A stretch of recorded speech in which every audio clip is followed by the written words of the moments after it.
Okay, ladies and gentlemen, it's a little bit past 8:30. In fact, it's 8:32. I'm going to go ahead and call this meeting of the San Angelo Development Corporation to order.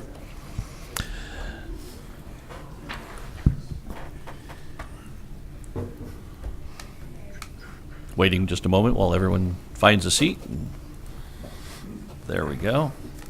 Okay, we've been called to order, and I'm going to ask Mr. Tommy Hebert to open us with a prayer. If y'all would bow your heads with me. Dear God, we have so much for which to be grateful, and help us to pause just a minute to think of at least one thing, which we could think of many more, but at least one thing for which we're grateful today.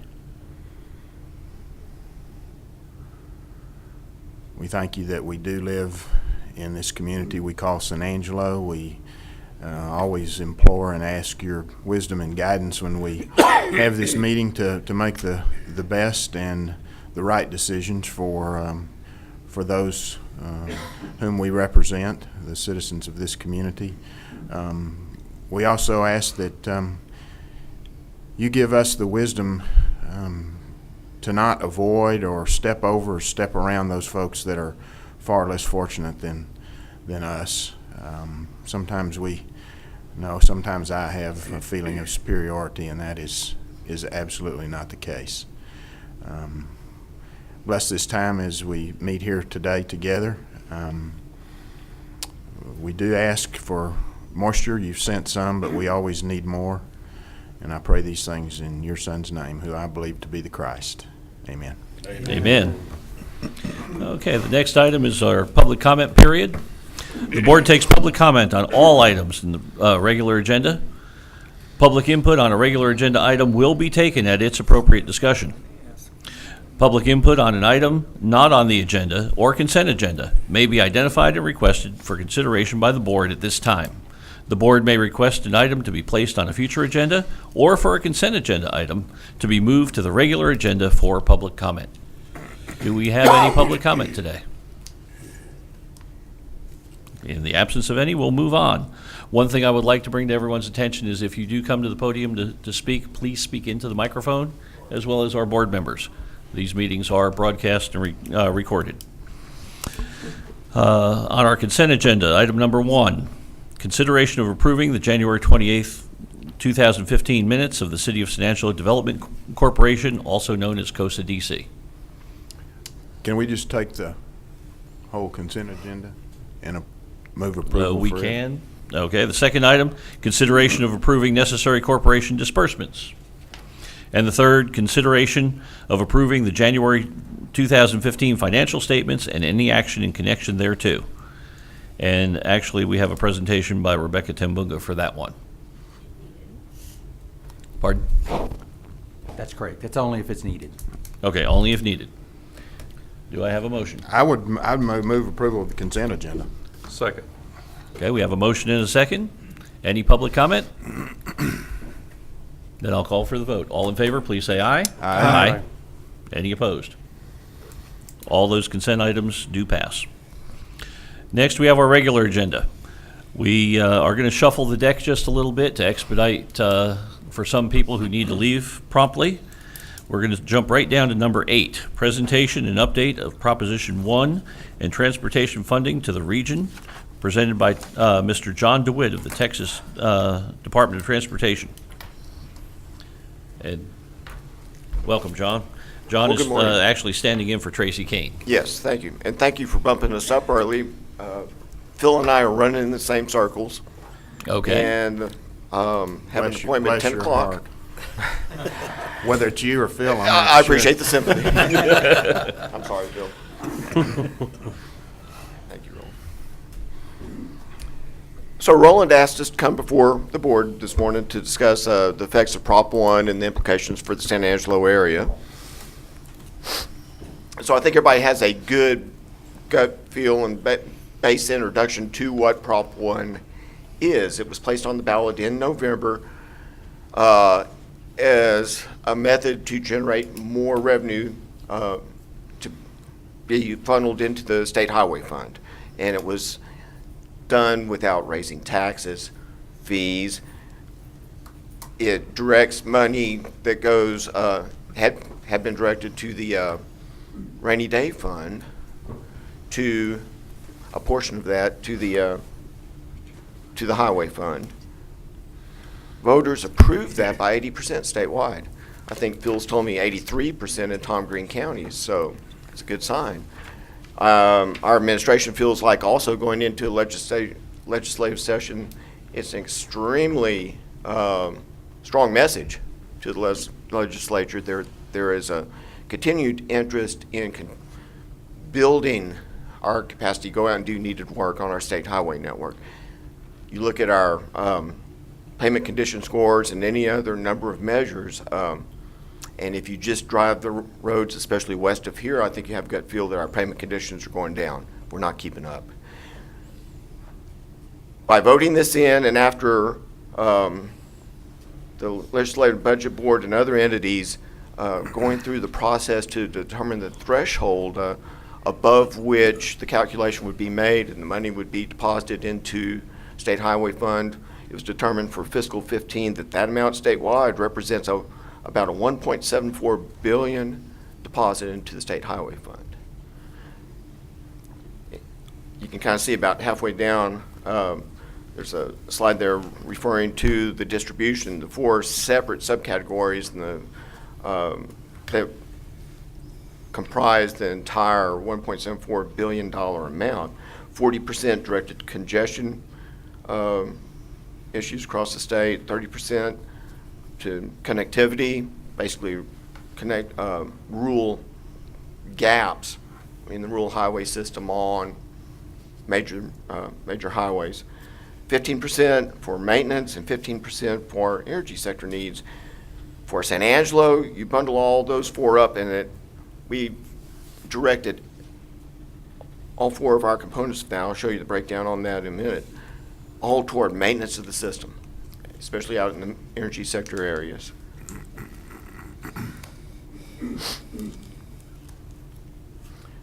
And this shows graphically what I kind of stumbled through, that there's a threshold that will be determined each biennium, above which half the money generated by oil and gas production taxes will be directed to rainy day fund, the economic stabilization fund, more appropriately.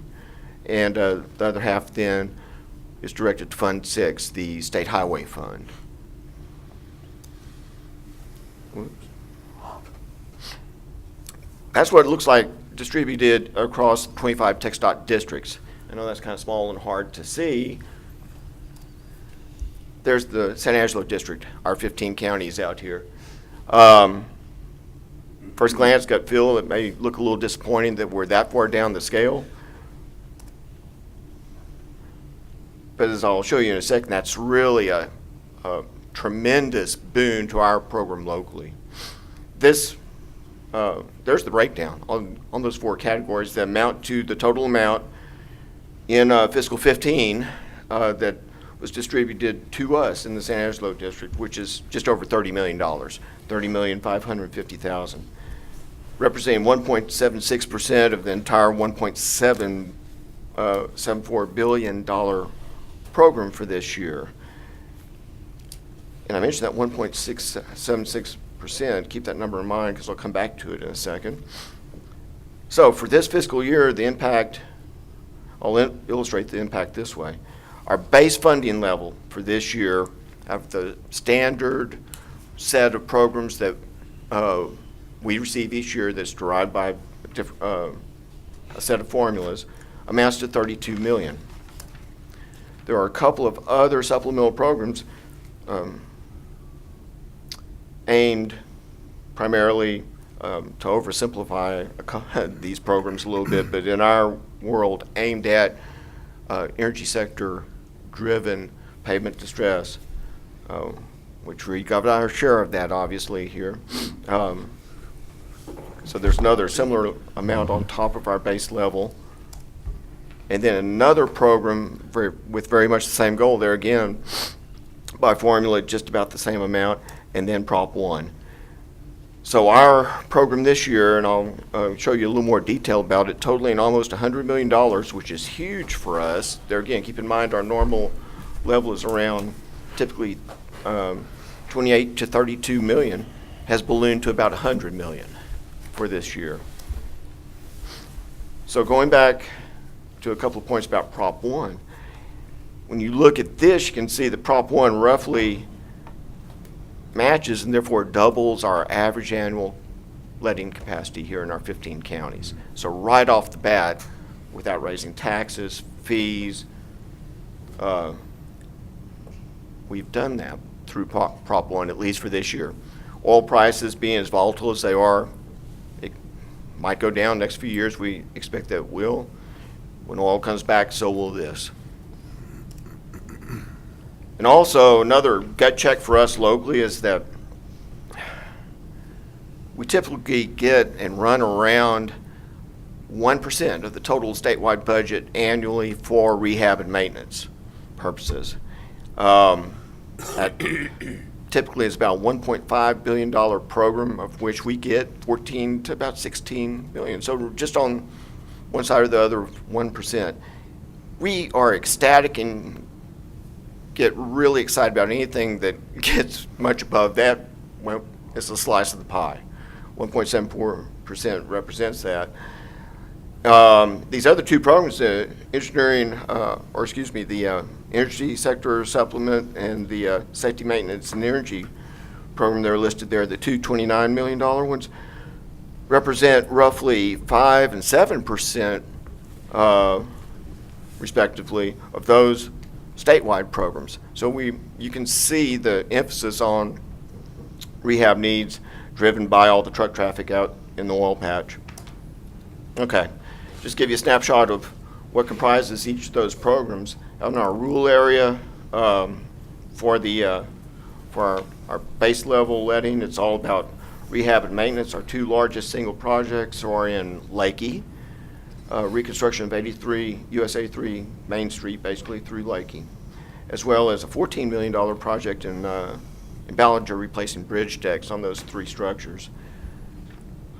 And then on top of that, here in the urban area, resurfacing of Knickerbocker Road from the loop down to the airport. And I think I hear Lou in the back saying, finally. I see thumbs up. Yeah, so I knew he's back there. So there again, there's our base level program for this year, $32 million plus. Then you start layering these other programs on top of it. The Safety Maintenance and Energy Program, we've devoted to two projects. Most notably, that project shown on US 67 all the way through Erie and County to add passing lanes, a $27 million project. One project in that particular program, there again almost doubled our normal letting amount. We're busy this year and we're really stressed. I need your dad back. I told him that last night. Then on top of that, the Energy Sector Supplement, there again, as you might imagine, going to work for us in some of the roads that we haven't been able to touch yet, that we're trying to save, honestly, before they just totally crumble on us. And these are heavy preventive maintenance type efforts on these roadways.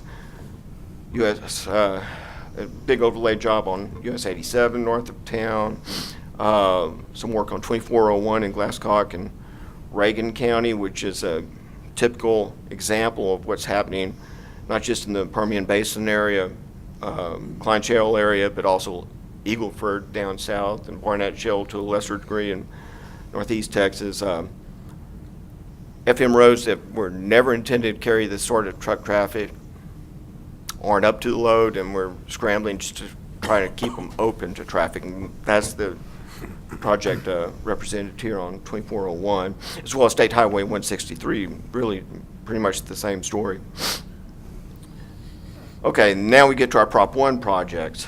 An ACP overlay on US 87 through Coke into Sterling County to Sterling City, as well as a large rehab job on US 67 here south of San Angelo to the Erie and County line to tie into that Super 2 job. There again, anybody that drives that way with any regularity can probably have a seat of the pants feel on almost a daily basis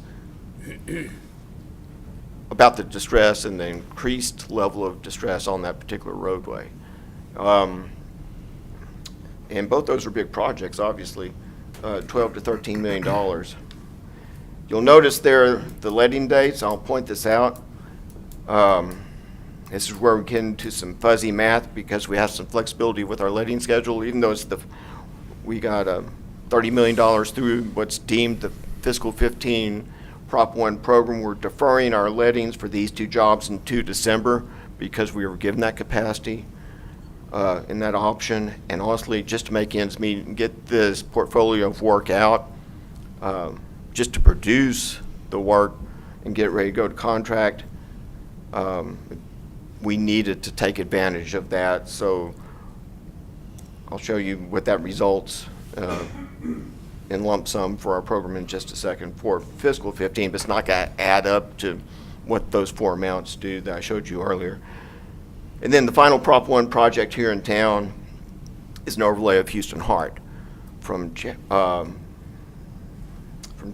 on up to Smith Boulevard. There again, those of you that are on Houston Hart each day can have seen the progression of the deteriorating pavement condition on that.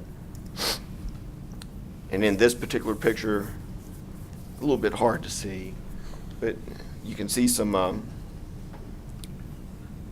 not just the crack seal material, the dark lines there, but also some white residue, which is really the base material underneath the cracked pavement pumping up through that pavement. And once that action starts, once you develop cracks all the way through the pavement surface down into the base, get water down into the base and traffic riding on top of that, it actually pumps that base out through the cracks. You're losing the structure below. So that's indicative of what we're trying to cure with this. Our urban program, urban component, as you might expect for San Angelo, was only, I think I had it on the earlier slide, like 2.3 million. So we are supplementing that. We have made the decision with the rest of the discretionary money coming to the district to supplement that project to make it whole at an amount of 5.5 million. That one will go to contract in August. So in total, like I said, this is where the math gets a little weird. You draw a line right here, you come up with this total 97 million for our fiscal year 2015. There again, we typically run under our own steam, under normal conditions, about 28 to 32 million last few years. This is fantastic. Probably only gets us a quarter way of where we'd like to be in terms of keeping up with pavement conditions to the degree expected of us, but puts us much further ahead. And there's the $25 million on those two projects I mentioned that are deferred to our fiscal 16, but are actually part of the FY15 Prop 1 program. Now I'll give you a snapshot of what we expect in fiscal 16 at this point.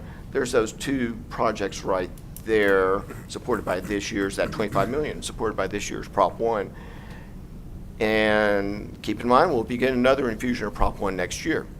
It may not be 30 million. We don't expect it to be, honestly. It'll probably be a little bit less, but that will be added on top of this. So there again, the meter's running. We're at $50 million, and it should only go up from there for next year. This is all good news, and I hope it's viewed that way. And I think it's, I can't stump too much for it, but we do appreciate the voters recognizing and voicing the need and the expectation of us to do a better job and be better equipped to keep up with what's going on. And with that, I'll conclude, and if you have any questions, I'd be glad to field them. I think the only question I have is, would we be able to get copies of these slides via You will, in email, fact, or- yes, in fact, I guess Roland, please. Okay, distribute great, these, thank yeah. you. It is a little fine print. It is, I understand. It's fine print for me too, that's why you saw There you me go. squinting. But I appreciate the opportunity to come Okay. discuss this as Are well. there any other questions from the board? Thank you. John, we thank you very much, not All right, only for the thank you. presentation, but also for the hard work that the entire department does for us. Well, thank you. We We appreciate often that. take the roads for granted I do too, until I start trying to pay for until they things. break, right? Thank you. Thanks, John. And during John's presentation, Scott Tankersley arrived. He was detained. Would you like to take the helm, sir? You got it. Okay, very good.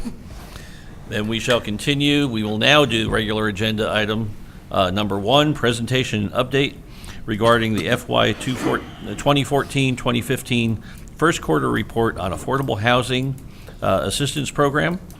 Mr. Bob Solis is here. Good morning, Board. I'm sorry, Bob, it says Robert here. That's fine. Didn't know you had an alias. Yeah, I like the palindrome. Okay, this is the first quarterly report for the program year, and basically we walk through the performance measures and we identify the accomplishments associated with those. The first measure is to gain input from stakeholders. We're holding our annual public meeting in March the 17th and 19th. At that point, we'll get citizen input, and hopefully we'll identify some housing needs. The second is to submit grant-related reports. We do not have a grant currently, so that's not applicable. The third one is to excuse me, work with the community partners. Our program coordinator, Mario Rodriguez, went to Caldwell Bank and met with their staff and basically pitched our program, and I believe they're going to come on board. The fourth is to the number of applications approved for the program. We currently have 7 applications approved for the program this quarter. We have 5 executed contracts ready for construction. And we have closed on 2 homes so far this quarter. Brings us to 48 homes total since August 2008. Excuse me. And on other issues, we did foreclose on the property at 2013 Hudson. Unfortunately, there was a lot of damage, and we are in the process of getting some bids on fixing that property. It's going to be close to $40,000. The estimate right now is about $32,000. That's without the fence. We're going to try to save the fence if we can, but we're not sure we'll be able to. If that, it's going to get close to $40,000. However, we will sell that on the market, and hopefully we'll get our money back. We will need to enlist the help of a realtor. I'm not sure if the board has anybody in particular. Otherwise, we'll go through our process of getting a realtor to help us. The damage included that they tore up all the, of course, all the carpet, but they tore up all the tiles. The appliances were destroyed. Holes in the wall, windows broken, doors broken. I mean, just it was a pretty bad situation. But that was our first one, and that unit was actually the very first one we built, and it was before we established the neighborhood standards. We now require everyone, since that actually happened, we require everyone to sign an agreement to keep the house at certain standards. So lesson learned for us, but it was one of the first ones. And it is the first foreclosure. So 1 out of 48 is probably not a bad batting average. And the last thing I've got is we did have a young couple that bought a house on Hill Street. They were in college at the time. They have since gotten great jobs and moved up, and they ended up paying us back, and we released the lien on that house. And that's actually a good story. That's a good, that's what we want. We want That people is a to move success up. story. Yeah. So, and that's all I have. Any questions? Hey, Bob, I got a question. Or Robert, Bob. Yeah, Bob, please. And I'm sorry, I'm new to the board. You may or may not know. So, how does this program work exactly? Because Sure. it says you had 5 executed contracts, 7 applications. So, how does it work? Well, basically, people come in who are interested in, who are first-time home buyers, interested in buying a house. They'll come in. We will vet their application. Once they get approved through the bank and through us, we basically work with a contractor. We get them in the room, and they basically work together and figure out how they're going to build the house. And then at the end, we come in with a with a gap financing check, basically, to bring down the cost up to $40,000. So and then we put a lien on that property, and that's our part. So the buyer has to qualify for about a $60,000 mortgage. The construction is going to be about $100,000. Is that gap? That's where we come in. And so we get that 40,000 back? And I don't Well, know we yet, don't. maybe. We don't get it back unless they sell it before we forgive it. We start forgiving that 40,000 after year 5, and we do it incrementally. So at the end of the mortgage, that property is owned by that person. We release the lien at that time. If they sell it in year 10, they'll get some equity, but most of it will come back to us. If they sell it at year 20, they're going to get they're going to get some equity. We'll get some of that money back. But that's how it works. It's a forgivable deferred loan is what it is. Okay, so the board cuts out a check up to 40,000? Yes. Actually, plus 5,000 for property, for land. So it can go up to about 105,000 total. And then we come in with that check to buy down that mortgage. I got a question too, Sure. Bob. Is there any other way you think we could get more bang for that buck that we're spending?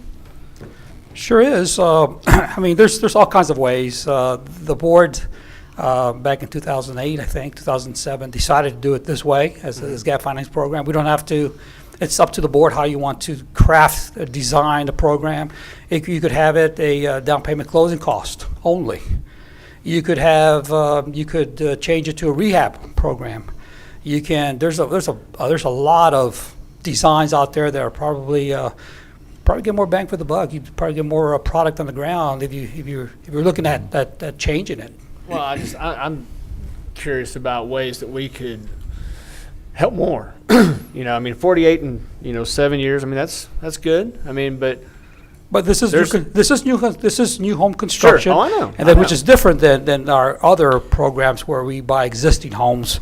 We help with the down payment closing costs.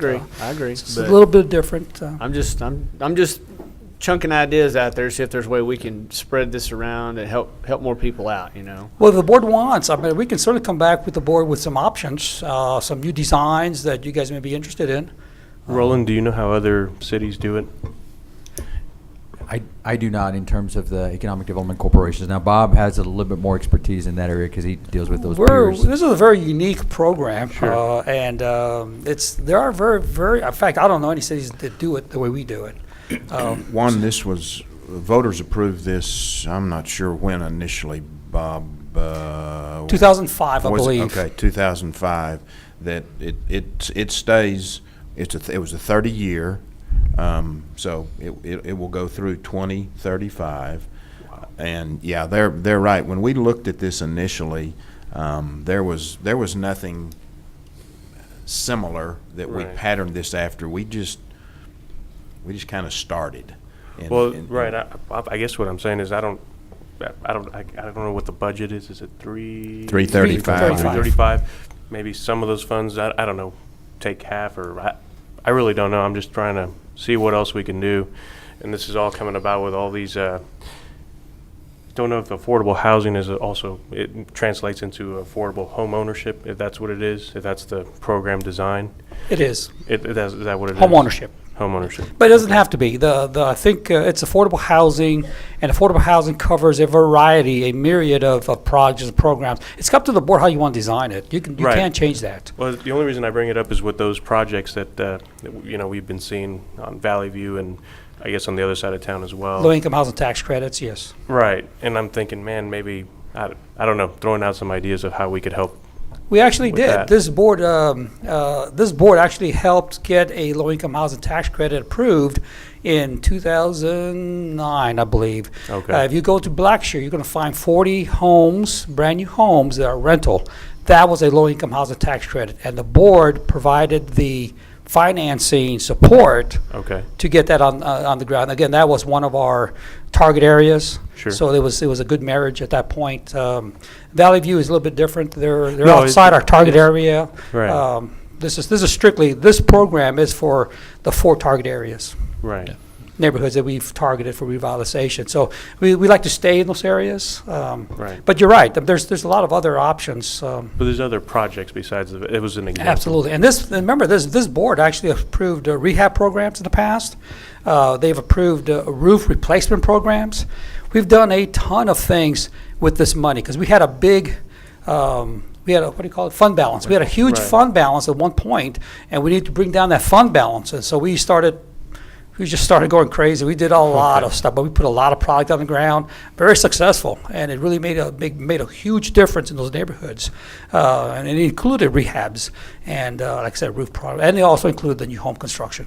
There are other stakeholders besides just Costa DC. Costa DC in this that we would, in my opinion, would want to bring into the conversation before Sure. we just blanket change something. Sure. Because they were very helpful in helping get the initiative on the ballot and passed and so forth. So, we would need to be sure that we visit with those stakeholders. We are, like I said, in March, we're having our annual public meetings. We do have a lot of representation from a organization, WTOS, who is one of the key stakeholders in this whole program.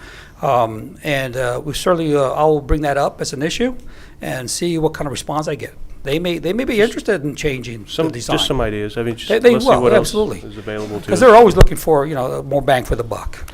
This may not be the answer.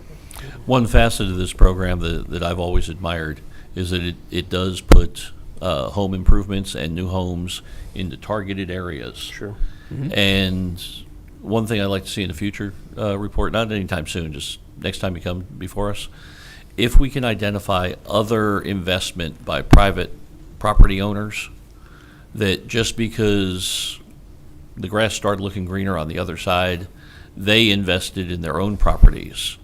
If we could identify anything like that. Well, I've got a briefing all ready to go for that. If you want to see it. There you go. I've basically covered the last 5 years, and it shows all the accomplishments, not just us, but we're just one piece of the puzzle. So I've got a briefing ready to go. Using these funds as the seed money to encourage that private investment. Yes, We'd just like to get a look at the leaves that are on those trees.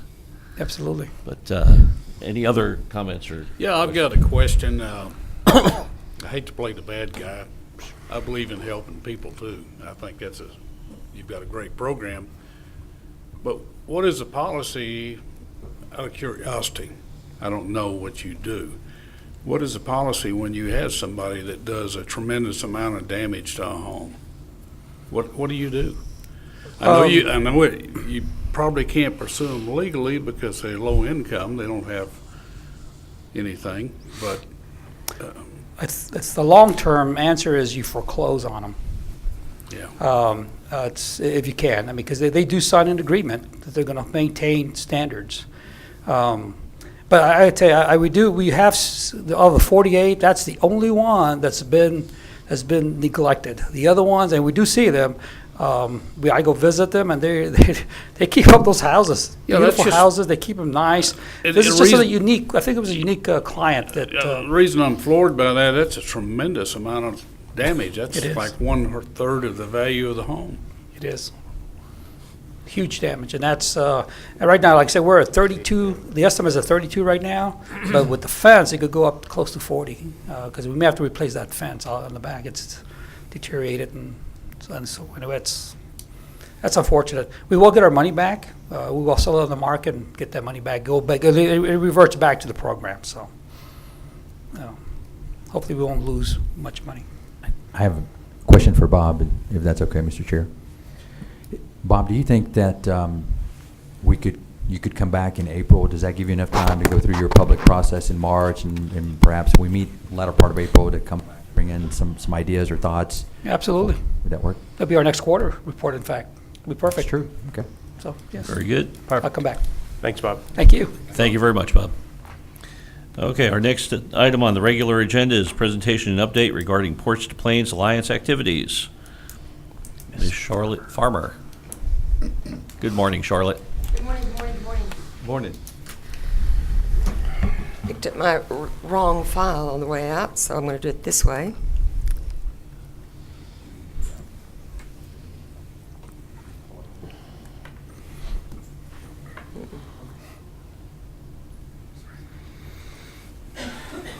Nice to see you gentlemen this morning. Update on Port de Plains. As most of you know, the Keystone Pipeline was passed in the Senate. It's on its way back to the President's desk, where more than likely it will be vetoed. I can tell you that Port de Plains is working aggressively, did a fly-in last week. We only need 2 votes to get it to pass. 2 votes. So any of you know any New Mexico senators that you can get a hold of and call and visit with them about how important this pipeline is and what it will do and how it brings jobs in our state. Overall, your help is needed. Please. Oh, okay. I'm so used to watching my grandbaby. Okay, please. I was scratching. Okay.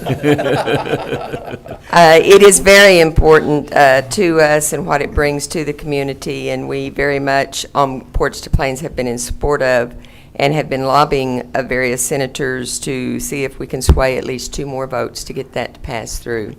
I am here today to encourage any and all of you to please attend the March 30th, April 1st Port to Plains Energy Summit meeting that is coming up in Lubbock, just March 31st, April 1st.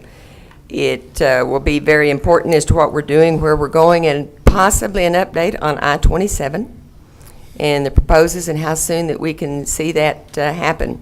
I'm going to read you something, since I did not bring my material, my notes. I'm going to read you something from the Port de Plains chairman of the board, an article that he put out, and if you read his recent newsletter, I don't mean to bore you with any of the details, but here goes. He's saying enhanced market and information about Port de Plains corridor can ensure that local citizens, business, and potential investors are aware of the project, and this can be accomplished through neighborhood marketing efforts by the cities, counties, and your economic development divisions and chambers with the prominent Port de Plains maps, information on the website, social media, and inclusions of Ports de Plains information in the printed markets and materials produced by these entities, with focus on the competitive advantage. That being the Port de Plains route, which goes right through San Angelo, up through Plainview, La Mesa, and on up, is what is located on the Port de Plains corridor. How can Port de Plains, what can they do to prepare for increased traffic and commerce along the trade corridor? The conversation of the frontage roads to one-way is a major accomplishment if our frontage roads are already one-way. And I do believe there's currently some talk going on about possibly San Angelo's frontage roads being two-way traffic. I'm in the process of studying that with various folks here in town in the highway department as to whether we think that will help or hinder us, but trying to remember that we always have to have a vision of eyes on the future is to, will it help or hinder San Angelo? But with what we feel is coming down the traffic, two-way traffic on the frontage roads is confusion, and it is dangerous for out-of-town visitors, and we have to be sure that we are business-friendly and welcome new companies. We need a well-trained workforce. We can be looking for business that serve the demands of the traveling public. The market will determine what the great extent or the outcome of that should be, but it goes to prove that each economic development group should be studying now for some growth and explosion in their cities to handle the upcoming traffic that we're going to be seeing with the Port de Plains corridor. They put emphasis on that for cities to be ahead of the game as far as in restaurants and motels, places to handle this overnight traffic that will be from the truck traffic that is expected through the Port de Plains corridor, is expected, has been happening through the Port de Plains corridor.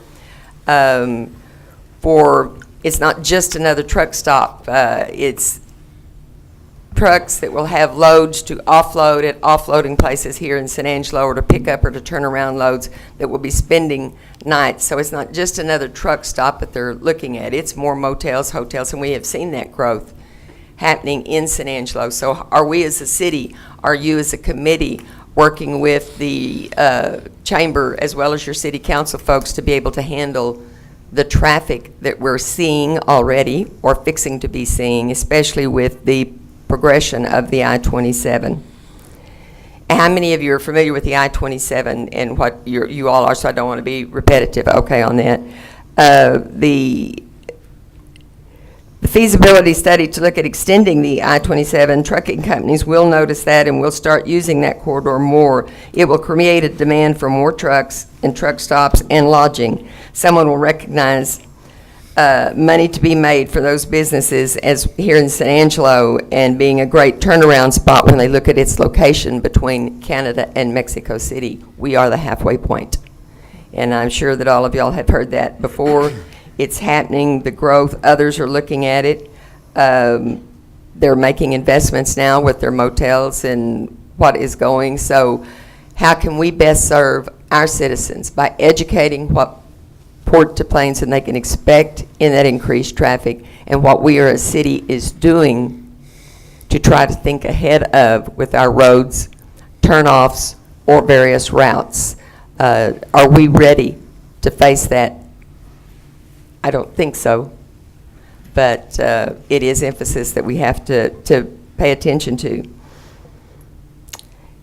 They believe that the Port to Plains corridor will be a great catalyst for what is about to happen, and if the Keystone Pipeline is definitely started and going, it's going to increase even more traffic out into the rural areas because of the various works that will be needed. Wind farms are going to be greater, and we are in the corridor for the wind farms, so the traffic through to the wind farms and the trucks getting in and out. A wind farm part, just one part, costs over $15 a mile to ship a wind farm part. So there's going to be a lot of plants that spring up out in the corridor, and hopefully we're one of them, or the chamber can possibly go out to attack and attach one of those spots where those parts are delivered by rail and then offshoot trucks to get to where they need to go, simply because of our location in the Port to Plains. Whether we be shipping parts to Kansas or other parts, those parts are difficult to ship. They're large, they're huge. So a yard, a turning around point, and a shipping point is going to become very popular. Other things that it carries, as I talked to you last time about tank cars and the manufacturing of tank cars and how they'll be coming off, is the shipping of various product, whether it's sand, oil, or gas, or water. It's going to increase the shipping in parts. Most of you have noticed the new plant out here, the big, not caterpillars, yellow house, big pieces of equipment. And most of those pieces of equipment get here by rail. And the rail traffic, I have been told, they expect in the year 2015, they expect their business to more than double what it was last year coming through. So our participation in Port to Plains, continued participation from this group, is crucial. It is important to stay on top of and where we're going. The next coming meeting in April 20th through the 25th in Washington, D.C. That is a trip that I have asked Roland to please attend with me. Crucial and vital for us to know what we can expect from the government in their way and their support of Port to Plains and how it's going to affect our entire area.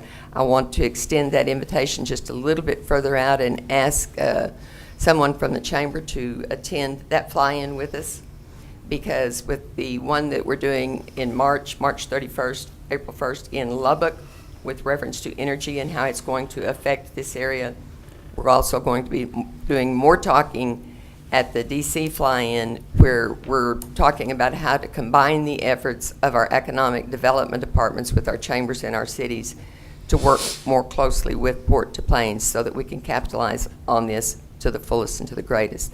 I do believe I have a commitment from Roland to go in April, and I also am looking for a commitment to go to Lubbock with me in March, because that one is to meet with the economic developers of each community and cities to get a plan and a step up on how this is quickly becoming an economic development course of action, the activity in Port des Plaines. Not to mention TxDOT is going to provide us with this latest update on our I-27 corridor. That's roughly it. I apologize. I've got so many meetings and stuff, but this one's most near and dear to me. Asking for this group's continued support with Port des Plaines and get involvement. And if any of you can attend with Roland to bring back and share the information that I'm not quite on the ball about bringing back to you, to have that information. Roland's participation in Del Rio with us at the meeting was wonderful. It gave us the opportunity for him to see how important economic development was to Port des Plaines and how important our membership is to Port des Plaines. Any questions? No, ma'am. Our I annual don't see meeting any. is in North Dakota in October. It's not exactly the best time of year to be going to North Dakota, but I don't do cold weather. I don't like cold weather. I move in molasses and mud when it comes to cold weather. But for some people, it's just the most beautiful right time weather in the fall. So if any of you could jot on your calendars, that is coming up in the annual meeting, and do need participation to be on top of and listen and talk to the experts as to how they can assist us or keep us at the forefront. Squeakiest wheel, and I'm trying to be the squeakiest wheel and participating and being there. Any questions you want me to seek out, come this March 31st or in Washington, D.C. in April. But I understand that the I-27 project is on track. Good. And moving along, and will be coming right through San Angelo. So, Cool. Well, Charlotte, we thank you very much. no questions. Y'all are easy. I'm not hearing I d- any. I do You have were a very comment. thorough. I have a Yeah, comment, comment Charlotte. over You might have seen the article that the Standard Times did in this Sunday paper. You know, they had 3 different sections on progress San Angelo 2015. And didn't see it. they had a really good article on the Ports des Plaines. And then if you can let our Ports des Plaines folks know that the board approved the membership, so they'll be receiving payment shortly. So let them know for our annual membership. Very good. And we do thank you for being the squeaky wheel. It's like, hey, don't forget us in San Angelo. We are primely located. And to remind that, you know, it's like, what's that got to do with us? But we are primely located, and it is crucial that we watch this project and do everything that we can to make sure it comes through fruition. And getting those faster traffics, road traffic, and handling it safely in our area is becoming crucial. And I know that Roland has been sitting in on quite a few meetings with TxDOT and trying to stay abreast of what's happening. And about the only thing I can say openly in public now is we ain't seen nothing yet as to what's coming down the tubes. Thank you. Thank you. Thanks, Charlotte. Okay, the next item on our regular agenda will be the presentation and update regarding the San Angelo Regional Airport Air Service Development Plan, Strategies and Measures. And we have our airport director, Louis, and I still apologize to you, Louis. Your last name ties my tongue. It's Elga Sabo. I'm having a more difficult time with Shellswell White. So Thank you. I was going to stumble on that one next. Call them Lou and Eddie. There you go. Thank and you with very us much. we have Edward with Lex Volo, and he's here to give you the final presentation on the plan. Thank you very much. Thank you, Lou. It's great to be here with you guys again today. We've been here twice before, back in July and in October. The first time we sort of laid out the overall philosophy and what we wanted to try to achieve with this effort, and in October gave you a quick update after our visit to Minot, North Dakota. And I've almost gotten over the fact that I think Lou only picked us because my last name makes his look easy, but whatever it takes. So we have a fair amount of material here. I don't intend to go through it all step by step. If you want to stop me at any point to ask a question, please feel free to do so. Also have plenty of time at the back end, so however it works best for you is fine with me. We're going to walk you through just sort of a quick summary of everything that we've done so far to give you the highlights. And then you can see the rest of it here. But what we want to focus on really is what's on page 11, which is the recommended 2015 plan. That was one of the key things we wanted to get to because, as you'll recall, from July, one of the discussions was what will be different this time versus previous efforts. You've had consultants on board before, and what we said at the time was the previous efforts were long on analysis and data, but were short on things that were actually actionable for you to do once the initial work was done. Okay, so as of today, essentially, absent any additional things you want to ask us to do or things you want us to tweak, we'll be substantially complete with the work that we said we were going to do, but we will have set the City of San Angelo up to follow a plan from here on out that allows it to maximize its chances of success. And that was what was missing before. Does that sort of make sense? Mm-hmm. Okay. Again, stop me, please, at any time if you want me to elaborate or if something is not clear.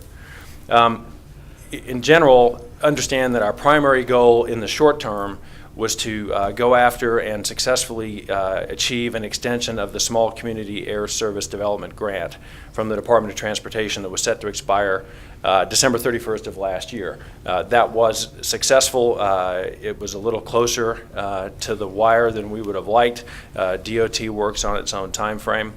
So with the whole 2 days to spare, they were able to get us off the ledge and give us approval of that grant. They do not do multi-year extensions, so the extension they gave us was through January 16th of next year. So we have time and have already begun the next logical step after that, which is to begin talking to airlines that might have the potential not only to be able to use the grant, but to be successful with service to San Angelo once the grant is spent, if it were fully spent, right? So you don't want to go get an airline that can't succeed just to take the grant, right? We walked you through this in October, but that was a very abbreviated session. So just as a reminder, the analysis that we did, or Aelovon, who was a firm that we hired on your behalf to do the industry analysis, indicates that San Angelo service is performing well.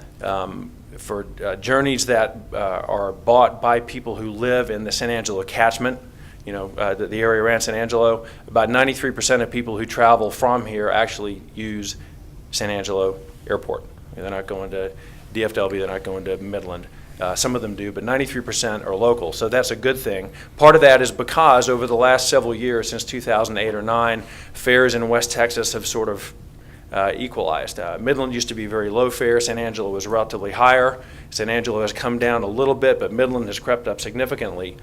So the fare disparity isn't there, so there really isn't a great reason for people to divert from San Angelo to someplace else. It also allows an opportunity for San Angelo, with the right service, to try to attract people who could choose either Midland, say, or Abilene and San Angelo to try to use San Angelo more than they currently do. We'll get into that in a little bit.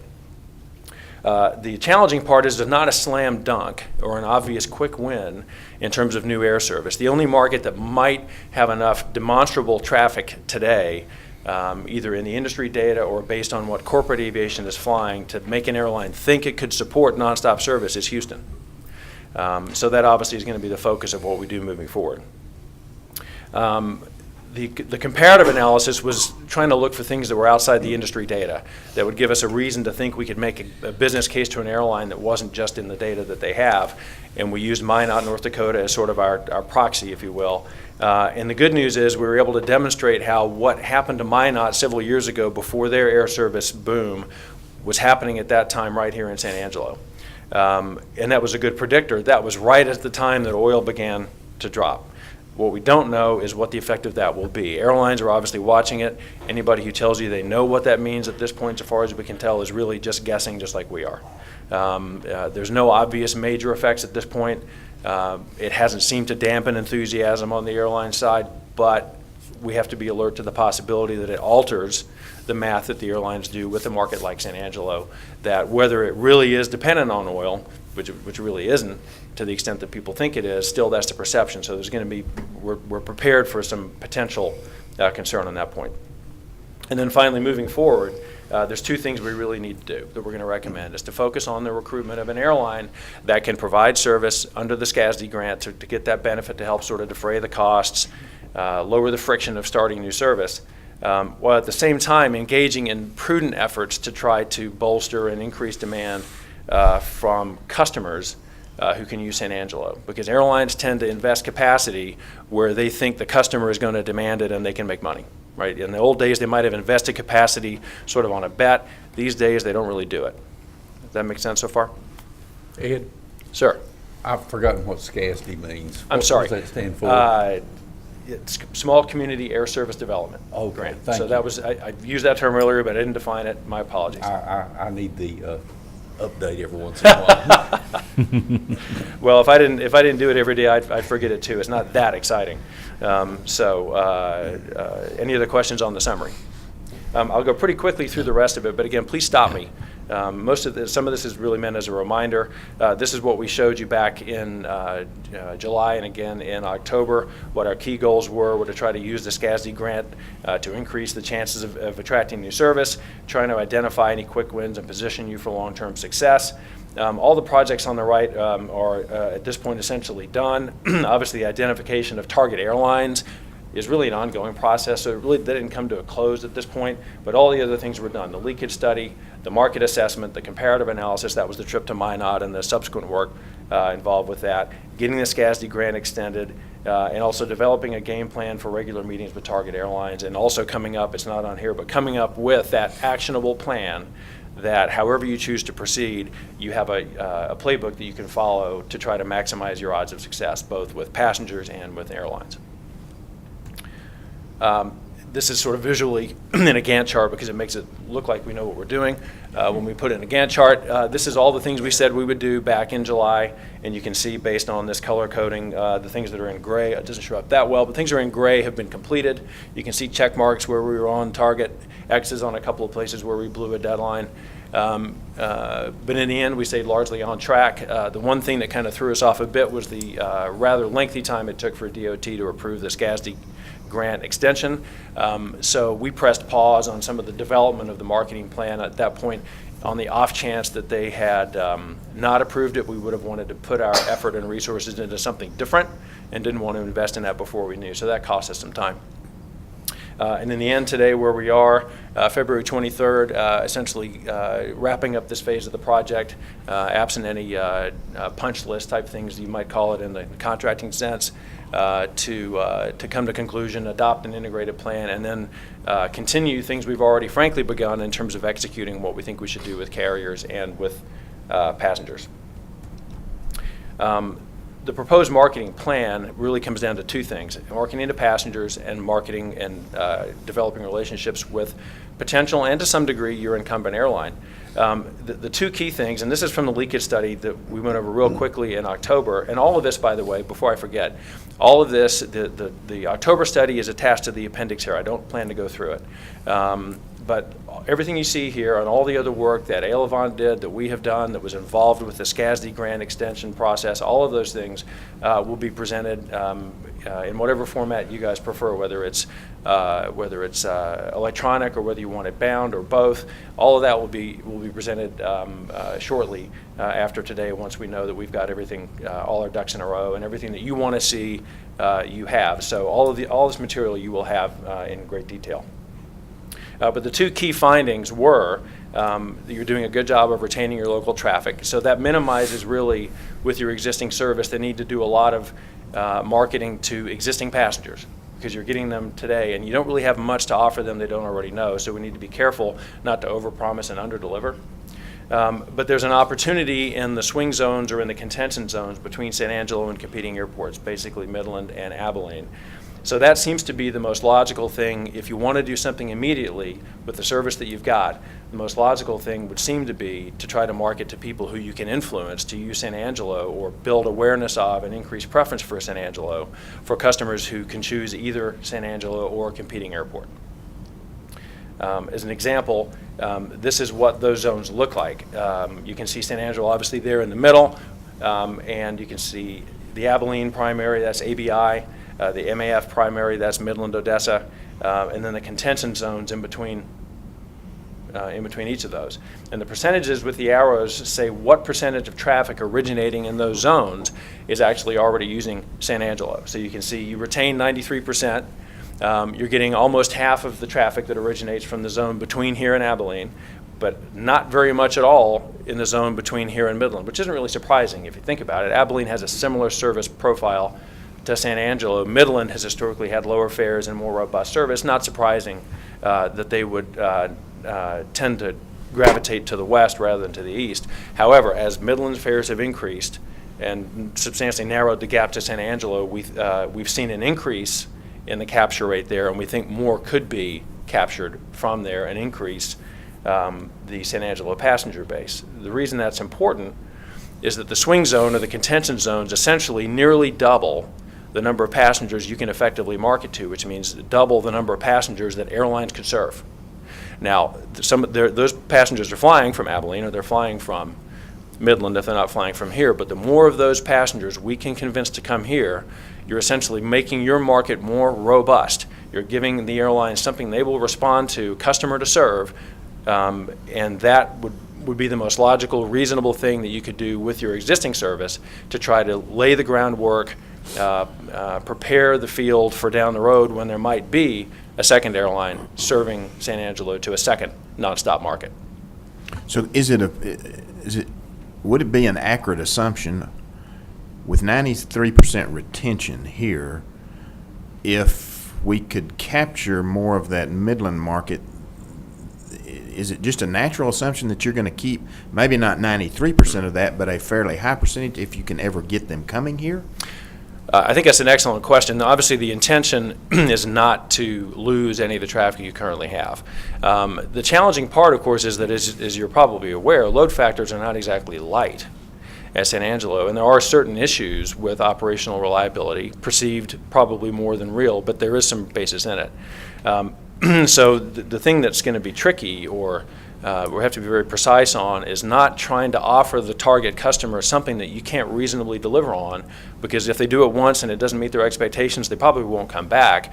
And if when you want them to come back is when you have Houston service, well, you will have blown the opportunity. So the answer to your question is you absolutely want to retain who you have, and then using.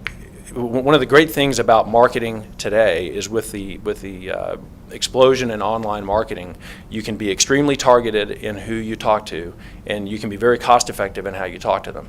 So you don't have to go out and buy radio or TV ads and talk to people, a lot of whom you really don't want to motivate. You can go down to the block level in zip codes and say, I want to talk to that person when he goes online and he does a search for Midland to Houston or Midland to Dallas service or Midland anywhere. I want to serve him up an ad that reminds him that San Angelo is just as close as Midland. And you can do it for $10 a month, or you can do it for $10,000 a month. The key is to be targeted and effective in a way that retains who you've got without alienating the customer you want to attract, because you can't deliver on anything that's meaningful to them. Is there a way to measure the volatility you just triggered enough? Is there a way to measure that volatility in those in-between zones, so that if you did get them and you were very targeted and you were talking to the person whom you thought you wanted, right, is there a way to measure that volatility that they're going to, for whatever reason, just say, nah, I'm going back to Midland?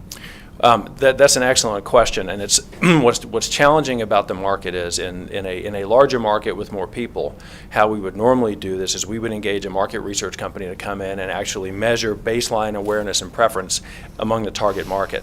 When you're talking about, in this case, 100,000 total customers, and by the way, they're not all the target customers. The target's probably 10% of that, give or take. It's very difficult to do effective research in that regard that then allows you to come in on the back end and do a second survey to see if you've moved the needle at all.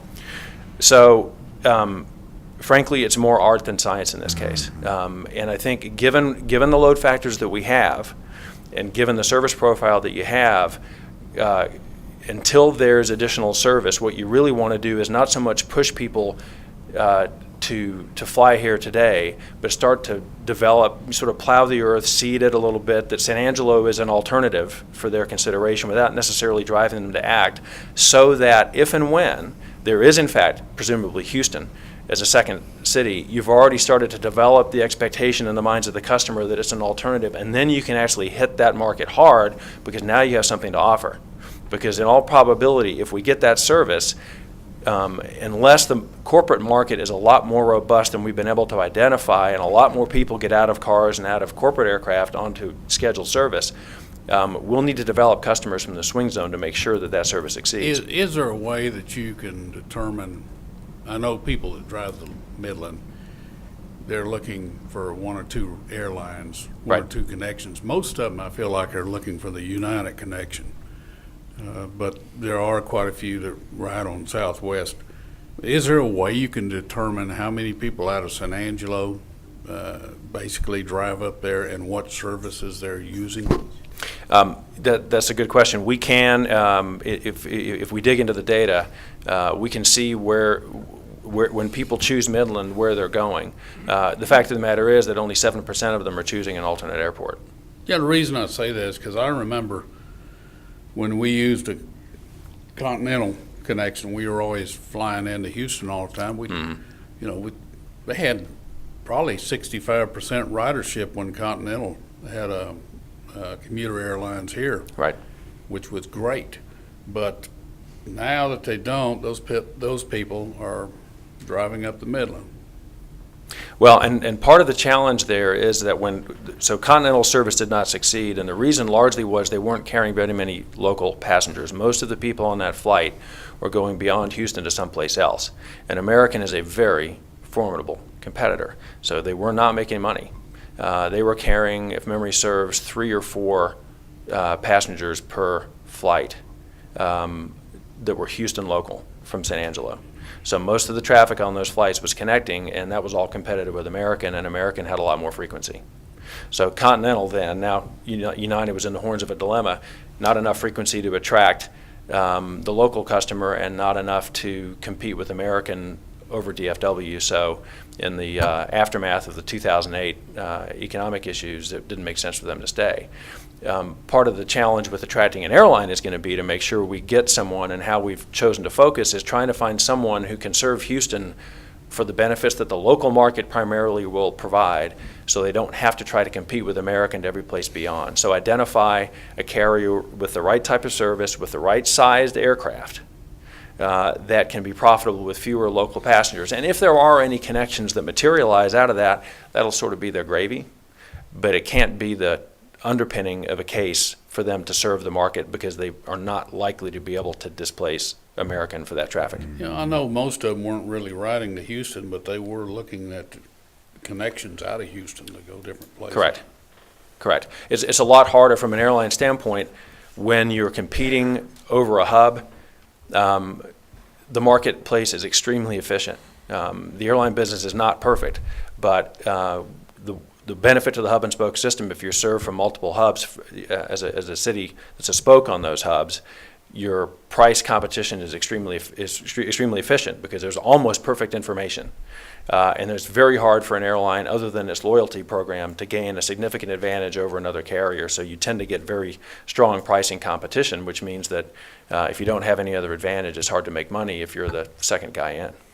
Is part of the scope of what you're doing, Ed, is helping us dispel perception, some of the maybe misperceptions that we have about service here? Is that not part of the scope of what you're charged with? That's it. So moving forward, one of the ways that you would say market in the swing zones or contention zones is to demonstrate to the customer the fact that San Angelo fares are competitive, and that you've got nonstops to DFW and one-stops everywhere else. The challenge is that so does Abilene, by the way, and Midland has all that and more. So in the short run, until there's something else to market that's more compelling, it's sort of a soft proposition trying to set the stage that San Angelo is an alternative and a viable alternative for those customers in the swing zones, so that when there's new service, we can market it more in a more compelling way.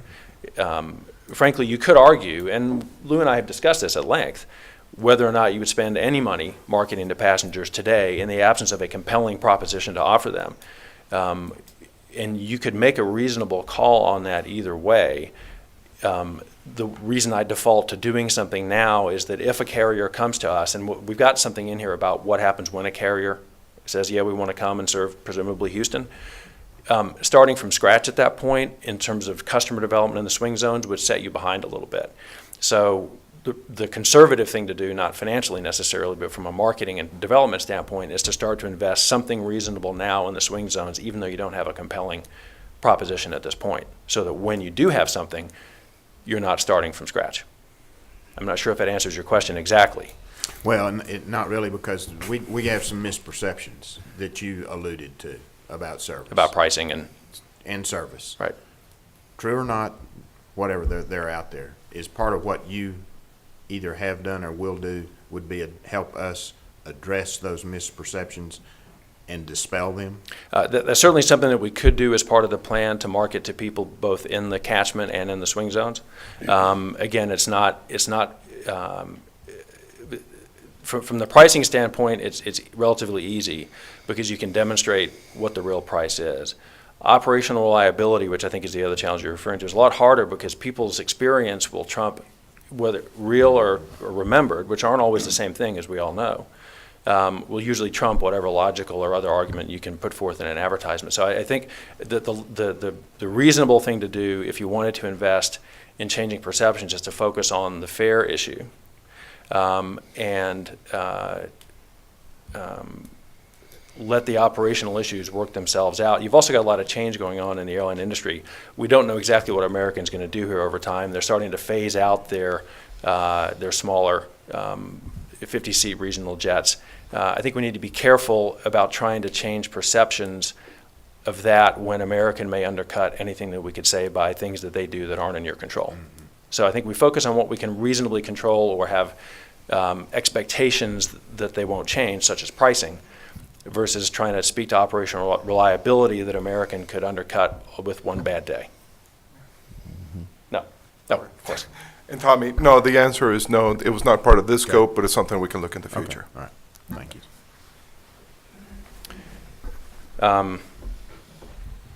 Make sense so far? Mm-hmm. Where we are? Okay. In terms of air service development, and after we go through this, you'll see sort of the integrated plan, which we've alluded to before, is really a two-pronged approach. One is to engage with prospective new entrants. We've already actually met with two potential airlines at their headquarters in the last 2 weeks. We are continuing those discussions. We are attempting to attract them to visit San Angelo if their interest is sincere. And as that happens, we'll start to basically do a business case to make sure that the service that the carrier wants or proposes to provide or is considering providing can actually succeed once the grant is spent.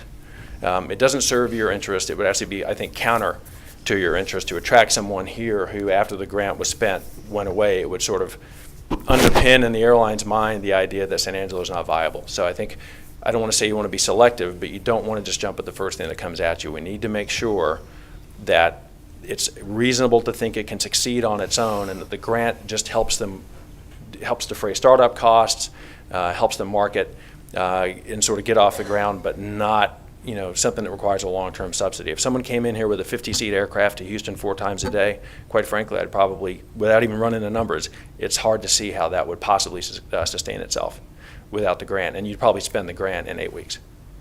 So we just need to be careful and cautious and prudent to make sure you get value for the money you're going to invest. Meanwhile, we need to keep the incumbent American apprised of what's going on. Airlines don't like surprises. And so while we're not actively courting American to provide more service, we want to make sure they know what we're doing and keep them apprised of it so they know how it will or won't affect them. For instance, most airports would go out, put on a full court press to attract somebody to compete with American. We haven't proposed to have you do that here.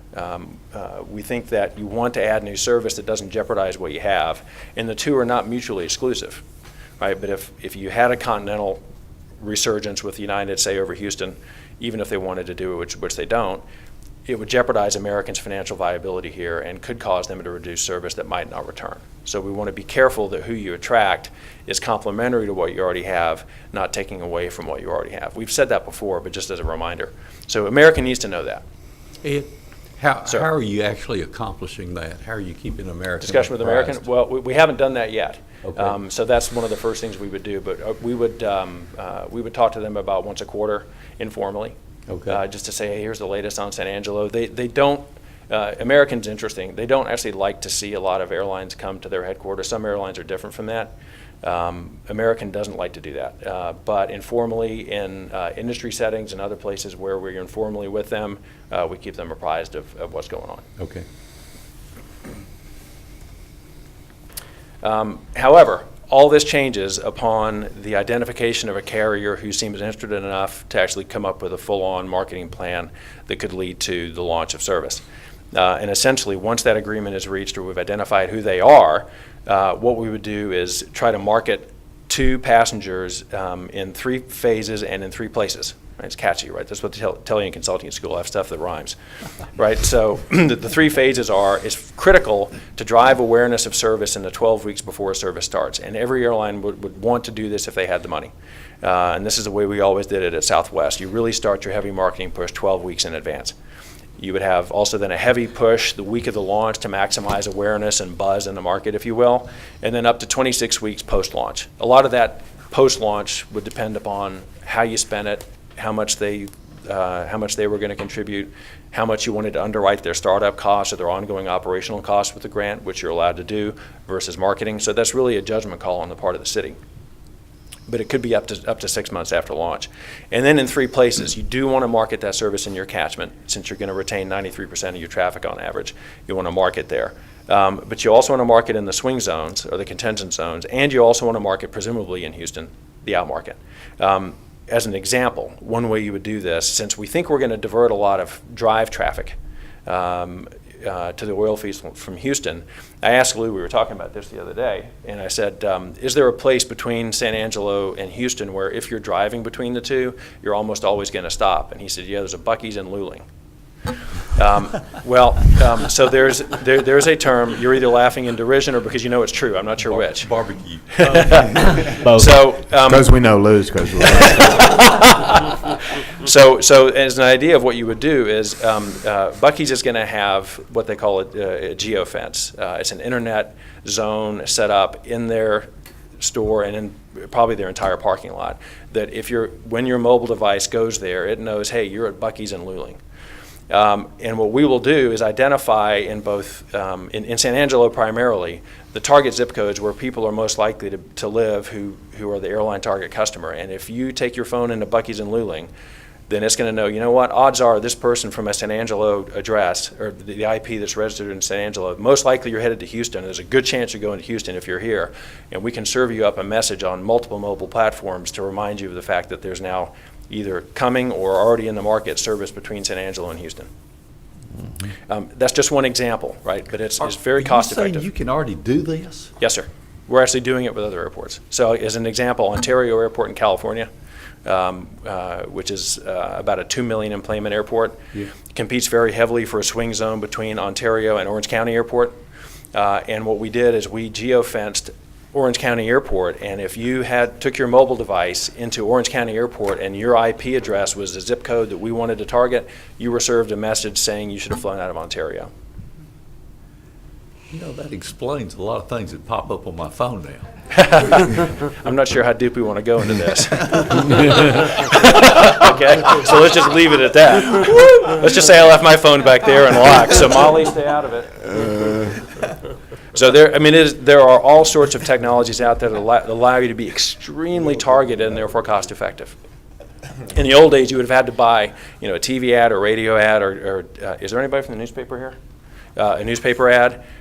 Odds are we wouldn't have to do that here. It's not a bad platform for certain types of advertising, but in this case, you have a very specific market you're trying to pursue. And if you're in TV or radio or print, which I'm not saying you wouldn't do at all, but if that's all you do, a lot of that air is wasted because you're talking to people who aren't your target customer. And mobile, and to a lesser degree outdoor, allow you to be extremely targeted and much more cost effective. And that would be the foundation of any marketing plan, focused on the customer, either with your existing service or most especially with potential new service once we have a carrier identified, because you can really laser in on who you want to talk to and where you want to talk to them. So then finally, the last couple of slides, this is what the integrated plan looks like. You've seen a slide like this before. This is slightly different from the one you saw earlier. I won't bore you with all the detail, but it basically captures everything we've talked about here. The need to grow and support demand from airlines and to grow demand from passengers. And the carrier outreach for the grant, the incumbent carrier dialogue, trying to leverage your position with catchment passengers, largely having to do with marketing new service if and when it's obtained, unless you want to do something currently, which we can do, but is probably not the base recommendation. And in the meanwhile, immediately finding a way effectively to increase awareness of San Angelo as a viable alternative for people who can choose San Angelo and another airport. And this is sort of what it looks like. This is prior to reaching an agreement with a new entrant. I don't know how well it shows up, but essentially you've got three things. You've got your airline outreach that we've talked about, and the milestones I'll come to in a second. You've got the corporate outreach we discussed earlier, trying to figure out who is flying or driving people between here and Houston, predominantly Houston-based, and seeing what demand we could expect if there were service in the market that we could help identify a case beyond what's in the industry data. And then finally, the swing zone customer development, right? These are all ways that you could reach customers who live in those swing or contention zones. And the small print here is things like desktop search, mobile conquesting, which you seem to like a lot, or be afraid of, one or the other. Potentially other digital things could be things like Pandora, Facebook. Outdoor is a likely component of that. It works well with mobile media. And then other means, I'm sure I forgot something, but I don't know what it is, so I threw in an other line and hoped you wouldn't ask me what it meant. You'll see there are some critical things here, though. There are two dates up on the top. This came through a lot worse than I thought it would. There are really two critical dates: September 7th and the week of June 15th. If someone hasn't planned to start service, or if someone plans to start service this year, we would think they would plan to start it on or about Labor Day, if not sooner. Or else you start to get into the winter months and it's not such an attractive time to start service. It's hard to compete, for instance, if you're starting service in November, it's hard to compete with all the holiday advertising going on. So it's really not airlines rarely start service after October in a new market, unless it's seasonal service, which this would not be. In order to do that, they would probably, 12 weeks prior to that is the week of June 15th. So the long and short of it is, we would plan to reassess this entire plan, or the city should reassess this entire plan around the middle of June, because if you don't have somebody at that point either announced or very close to announcing, there's a really good chance at that point that you're looking at not getting service in place by the end of the year, and therefore you would need to consider the approach of under what conditions could you and should you request a second extension from the DOT. Not go straight to them and ask for it. That would probably happen late October, early November, and that's one of the milestones here. But at that point, you would want to start thinking, okay, at this point, confidence is probably lower, and we need to start reassessing what our plan is, because that grant has a good chance of expiring before somebody comes in to take advantage of it. And that's what most of those milestones have to do with. Everything else is sort of flexible. But obviously, the most painful thing would be to lose the grant and not having made your best, most proactive efforts to retain it if, in fact, no one materializes by the Labor Day timeframe. And the June 15th would be your leading indicator that that would be a problem. Make sense? On the sunnier side of things, this is what it would look like once you had a carrier that was in serious discussions or having agreed to provide new service. And again, you'll get this on the back end, but you've got really three distinct phases here. The top phase to the left is the 12 weeks pre-launch. That second brief phase, that's only one column, is a week 0, that's the week of launch, and then 26 weeks, up to 26 weeks thereafter. This is a baseline assumption. It could change depending upon what the city actually wants to do. So the dollars here, I don't want to say they're made up, because they're not. They're actually a very good assessment of what it should probably take to invest successfully in supporting new service, but it doesn't have to be this. You could flex up or down on your marketing, up or down on your cost buy down for them. But to give you an example, this is probably what it could or should look like. So you'd be investing around $30,000 or so in marketing in advance of launch. Another $10,000 or so the actual week of the launch, which is relatively heavy relative to 30 over 12, right? And then about another 60 or so after launch to support about another 50 or so after launch to support ongoing awareness of the new service in the catchment area and in the swing zones around it.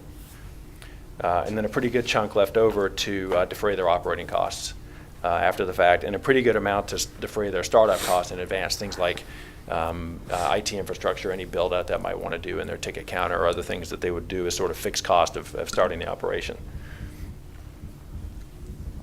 So that's essentially what it looks like. All of this can be changed to be fine-tuned to the exact carrier that shows up at the exact time. But in general, this is what the plan we would recommend would look like, that allows you to market effectively to certain customers now and to specific customers once you have something really specific and worthwhile to offer them.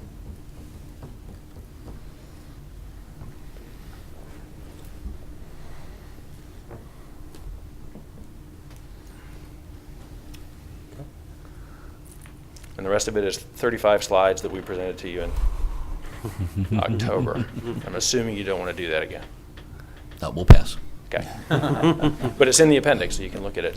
It's good This is reading looking material. way forward beyond the grant time limits. But do you see any impact of the interstate highway that was discussed just earlier affecting air travel? I don't have anything on that. Okay. I'll be blunt. I didn't know what Interstate 27 was until I heard her mention it. It's actually going to be a north-south route, basically Del Rio, up into the Panhandle. It's from Lubbock, Yeah. south to. I-27 exists to Lubbock at this Okay. point. So it wouldn't really affect, in my view, any Houston traffic, which is what we're Right. talking about here. Any other comments, questions? I got a question. Yes, sir. Okay, we got a plan. What's next?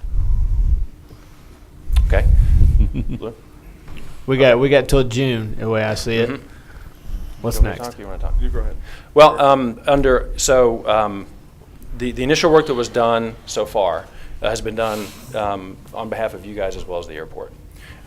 Moving forward, we would execute the plan as we've talked about it here with the carriers and would propose, subject to finding a way to fund it, would propose to start some of that swing zone marketing that we discussed to sort of drive awareness and increase awareness and preference for San Angelo versus Midland and Abilene among certain target customers. So we would propose to start. We've already started the carrier marketing, as we mentioned. We've met with 2 carriers already at their headquarters in active discussions with those, looking for others. So we're underway on that already. The only other thing that's missing is finding a way to fund and execute the marketing in the swing zones. And KSA and Coastal the city entered into an agreement. We're going to amend that agreement. Unfortunately, those 2 meetings that Edward had mentioned happened, and we had to capitalize on those. But right now, we're working on an amendment between the airport and KSA and Lex Volo to move forward. So can For we those 2. can we hear an update on the meetings that you've had? Is that something we can talk about? Yes. Sure. The only thing I'll tell you is that unless you exert considerable physical influence on me, I'm not going to mention the names of the carriers. And it's there's Well, let's throw him down on the floor. Apparently, he doesn't realize I'm from Mertzon. so You get him down and then we'll help. yeah. There are 2 things carriers hate. One is snow, as we're finding out today, and the other is negotiating in public with an airport. So if it gets out, it usually tends to have a chilling effect on discussions. A lot of times carriers will say, hey, we're out. Unless the market is so compelling that they have no choice, and quite frankly, this is not that compelling a market at this point. That's why we're having to recruit, and I don't mean that in a negative way, but it is what it is.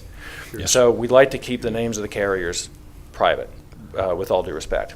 Understand. At some point. But I can elaborate in a second. Oh, go ahead. Well, so there are 2 carriers we've talked to. Actually, one reached out to us that was not actually on our radar. And the other was one that was on our radar, primarily because this carrier is, they tend to operate a smaller sized aircraft. One, again, you heard me mention earlier, if someone wanted to offer 4 trips a day on a 50-seat aircraft to Houston, I would be hard-pressed to recommend that we do it, because it's hard to see how it could succeed once the grant was gone, and it wouldn't take long for the grant to be gone.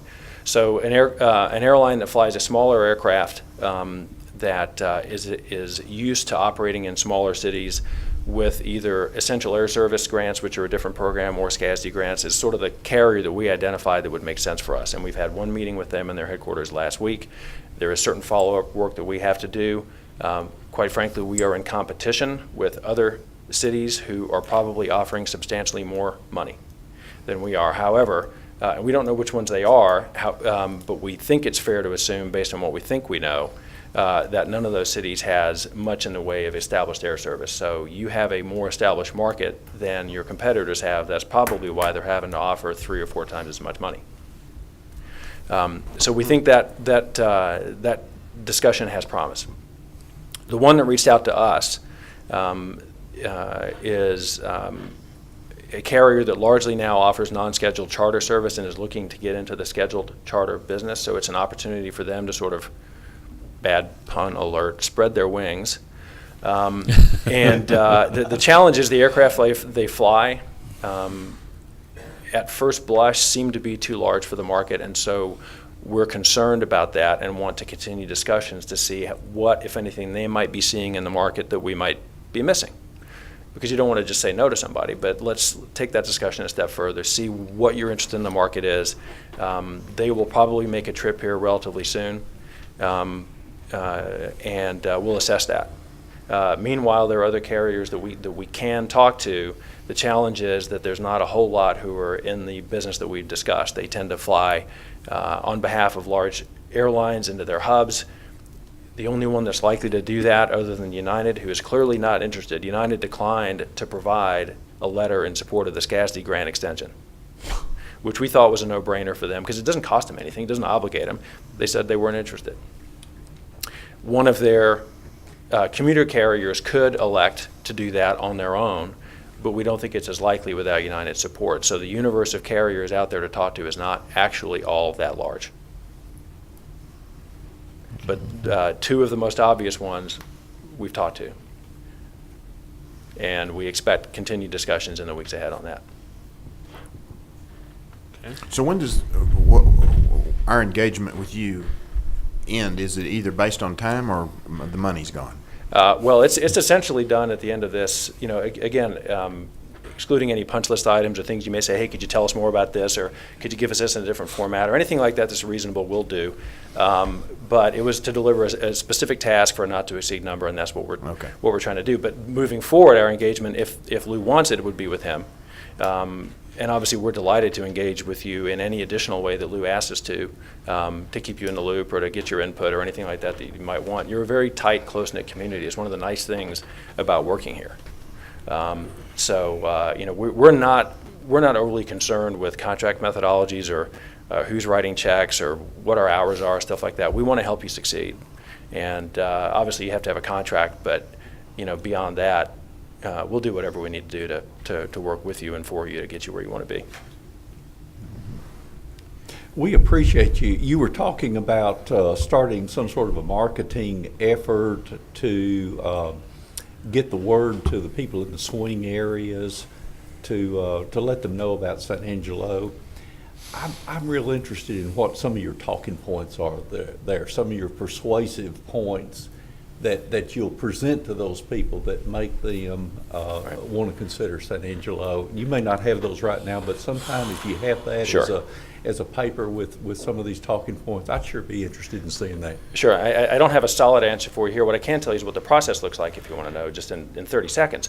What we would do is we would draft a marketing strategy brief that we would then, I would share with our creative people and say, this is what we think we want to push. Right. Can you help us come up with a creative strategy to meet this business objective? Because you want your business objective to drive your creative, not the other way around. Sometimes people get it backwards, right? But said badly, really right now with the service that you've got, what your proposition is that for certain people in those swing zones, they're closer to you than Abilene, closer to you than Midland. There's less congestion, there's competitive pricing. It's not a compelling proposition, but what we're trying to do is drive awareness and build awareness rather, not drive it, but build it now so that we can capitalize on it later. So really, it's not a very solid or hard deliverable in the sense of we're just trying to increase people's awareness of and willingness to consider it. So it's not hard to do that based on relative ease of use and based on competitive fares. The ideal thing for a marketing guy, which means you wouldn't need me because it would be easy, is to have better service and lower fares that nobody knows about. But if you had that, you should probably fire your marketing guy. Right? So in this case, the challenge is finding the proposition that's meaningful enough to drive people to choose differently. And at this point, we don't necessarily want to have them choose differently yet. We want to open their minds to the possibility they would choose differently once we have something more important and compelling to tell them, we hope, later this year. Thank you. Mr. Chairman, I've got two questions for Ed. Roland? When you first started the presentation, you asked in what format we could receive the deliverable. Right. So Yes. I would, two suggestions. One would be electronic, however you want to protect it, and then we need it binded or by notebook, whatever is reasonable for you. I think multiple copies that we could keep at the office so we could Just tell me, file either that. now or later, tell me how many you want. We'll get them all bound. We'll give you an electronic. There's nothing to protect in that sense. Okay. That's up to you to decide how you want to share it. This is you guys hired us to do this. This is yours to do with as you see fit, either with us or without us moving forward. So we'll give you whatever you need. Excellent. And how many bound copies, or just let me know. Yeah, whatever you know. we'll sell that offline. But the other thing is the scarcity, however you pronounce it. If we have to go, my sense is that in order for them to approve the extension, we must have committed, hey, we're going to bring to you an airline. So my sense is that we must have committed to the state or whomever, whatever agency, that we have the reason why we needed the extension. And my Right. concern is either we have to prove that up or we may not get another extension. Right. And just, so it's a question of thought. Yeah. Sure. Well, I mean, I think the grant was extended based upon two things. The business case that we put forward based largely upon Elevon's work and on the meeting with Minot to illustrate that we thought the market was evolving in a way that the data didn't yet show. But also, quite frankly, the airline that did provide the letter of support, who obviously is not a current San Angelo carrier, is something that DOT almost always wants to see, so they provided that. They didn't commit to serving. They said they were exploring it, needed more time, and thought the grant would be helpful. So hypothetically, if we got to that June or September timeframe, the chances of an extension, frankly, would rest upon the assumption or the commitment, frankly, that Carrier X was going to start service, but they weren't going to start until January. They weren't going to start until, if they started in November, which would be silly, but if they did. So we've got somebody, they're committed, but they're not going to start. They're going to start before the grant expires, but they're not going to be able to use the grant completely, so we're asking an extension. Don't frankly know if it would be granted. But that would be the conditions under which you would do it. If we had no interest from anybody, I'm not saying you wouldn't seek the extension. You'd have to ponder whether or not to seek the extension, because the odds of a second one are low if no one's actually on the hook saying, yeah, we're coming, we just won't be there in time. If we're in the same position that we are right now, most likely a second extension will not happen. It all depends where we are in negotiations. Yeah, I think DOT is going to want something more than we're interested, which was enough this time. I doubt it would be next time. But I've embarrassed myself before. I don't mind doing it again. You do it well. I'm really sorry to hear you say that. All in jest.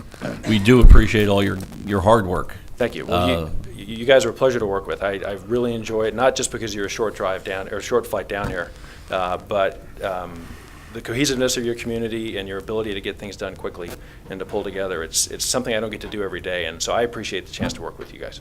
Thank you very much. Thank you. Thank you. Thanks, Ed. Roland, thank you. Okay, and then we roll right into a presentation and update regarding the San Angelo Regional Airport renovation. And Louis, you're still with us. I'm still here. Good morning. And just for the record, how many people stop at Buc-ee's in Luling? I know some people back here said. I do not have a presentation for you. I let Edward speak the most today. I just want to give you some highlights for the terminal renovation project. We are in phase 3 of construction right now. Budget, we've paid $4.3 million. That's 74% of the budget. The time we have used, or Templeton has used 1,126 charge days. We're around 114% of the time used. The front entrance of the airport is being worked. This is phase 3. The foundation has been poured, and the structural steel was supposed to start this week. Due to weather, they've delayed it, so we have some weather delays. Templeton Construction is actively and heavily now working on the terminal. We have 6 days of production, and they've increased, tripled the amount of personnel that they have at the airport, so they're moving ahead trying to finish the project quickly. We expect, from what I've heard, a late May, early June completion. This year? This year. It's a legitimate We're question. working 6 days a week now. That is a very good from Templeton. And that's all I have for the terminal reconstruction. Can I answer? We appreciate you. Sure, thank you. Thank you very much, sir. Yeah, thank you. Thanks, Lee. Okay, we will move on to the regular agenda, item number 9, presentation on status of MedHab relocation and consideration of authorizing the president to execute a rental agreement with the West Texas Training Center of $250 per month in substantially the same format as the attached. And this is presented by our Economic Development Director, Roland Pena. Good morning, Board. Morning. Good morning, Roland. What you have before you in your background material is a rental agreement with the West Texas Training Center. You may recall that we do have an economic incentive agreement with MedHab for about roughly 6,000 square feet of space located at the old CVCED Business Incubator Building at 2009 West Beauregard. We did have a fire on January 31st, and I did inform you via email, and we are working with insurance companies and insurance adjusters and estimators and engineering companies at this point. It did incur significant damage to the inside of the building. Basically, we looked at available space in the community.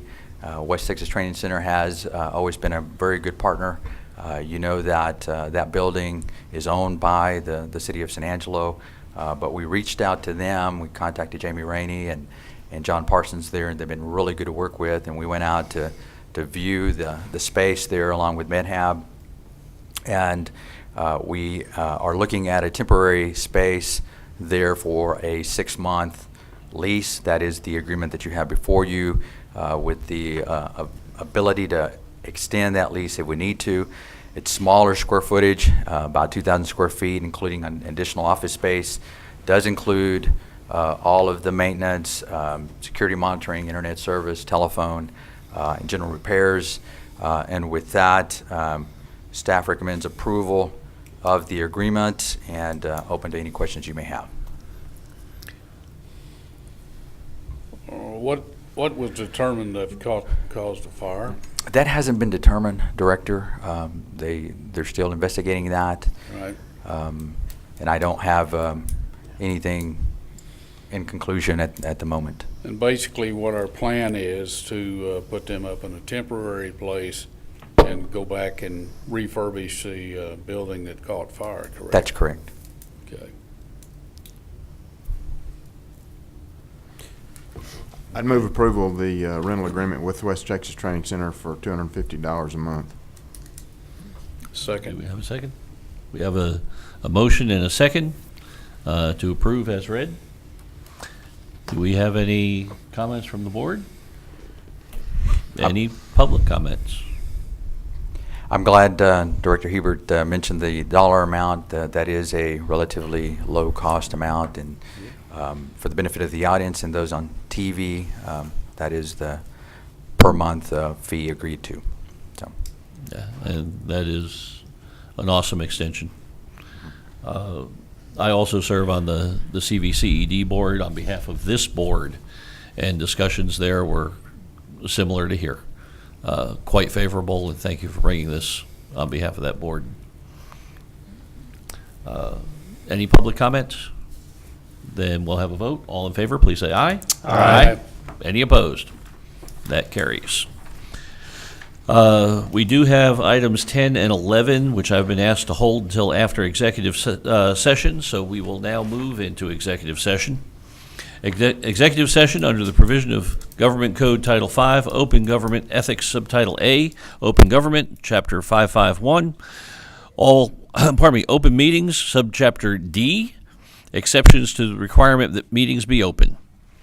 Section 551.0712, to consult with attorney on a matter in which the duty of the attorney to the governmental body under the Texas disciplinary rules of professional conduct of the State Bar of Texas clearly conflicts with a chapter regarding matters related to development agreement between the City of San Angelo Development Corporation and Martifer Hirschfield Energy Systems, LLC. Section 551.072, to deliberate the purchase, exchange, lease, or value of real property. Section 551.087, to discuss an offer of financial or other incentive to a company or companies with whom the City of San Angelo Development Corporation is conducting economic development negotiations, and which the City of San Angelo Development Corporation seeks to have, locate, stay, or expand in San Angelo. We are now in executive session. The time is 10:18. Okay, it is 10:56. We are out of executive session with nothing to report. We will move now to the regular agenda, item number 10, consideration of authorizing the Coast of D.C. Board President to execute an Economic Development BREP performance agreement with Dakota Coffee Company, Incorporated, in substantially the same form as the attached in the amount of $98,288.50 in economic incentives. Roland Pena. Good morning, Board. We're very excited about this next item. This is having to do with an economic development incentive agreement. It is our first business retention and expansion program agreement. The company that we've been working with is Dakota Coffee. We consider them a heritage company. They have their headquarters here in San Angelo, and we appreciate what they've done in our community.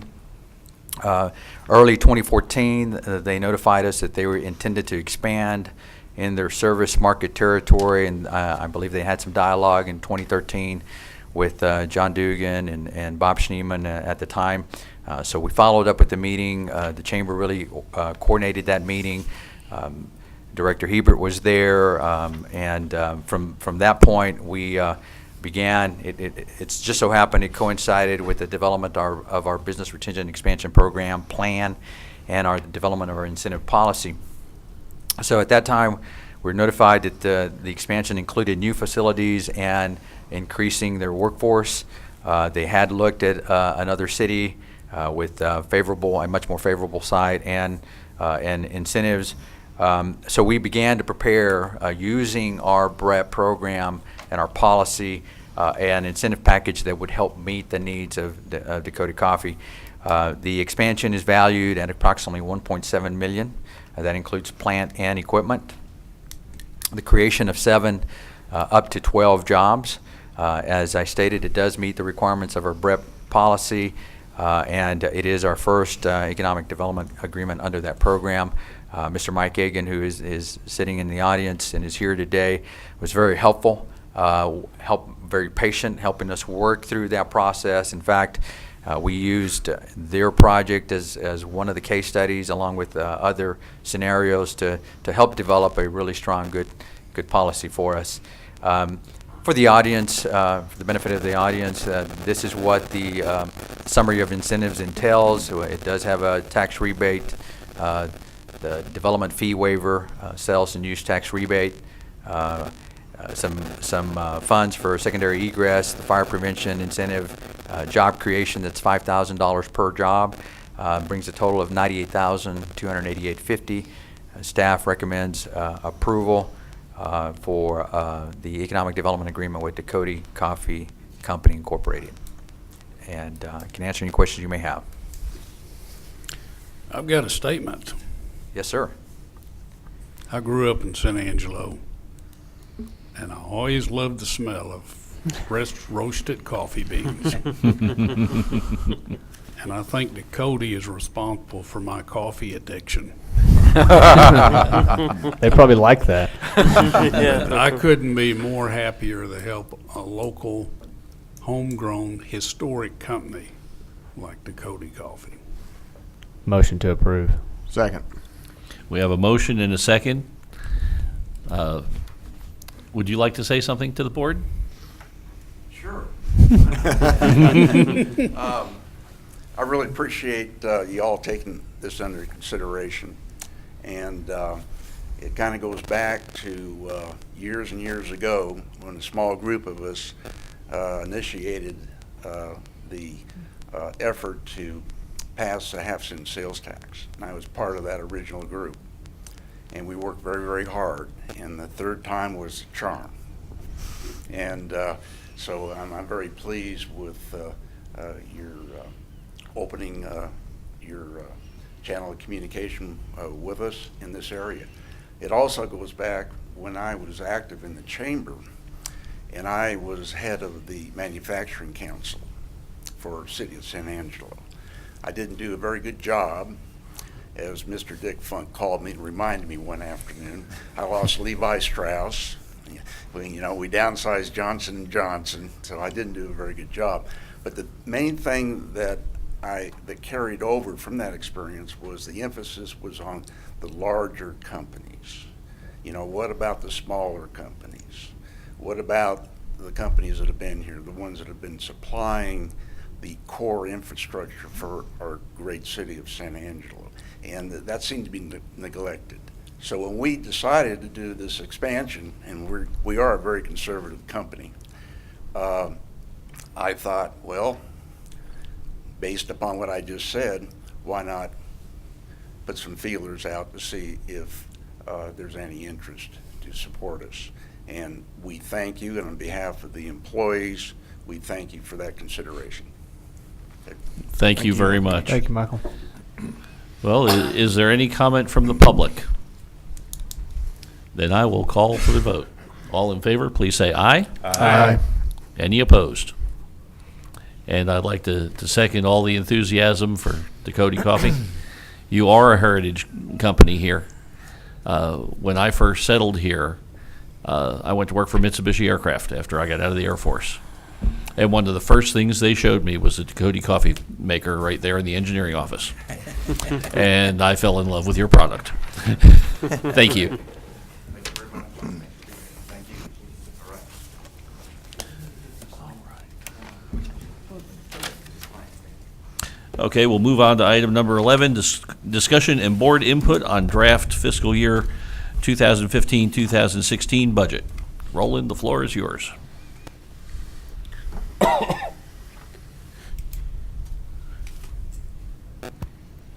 Let me get my slides coordinated here.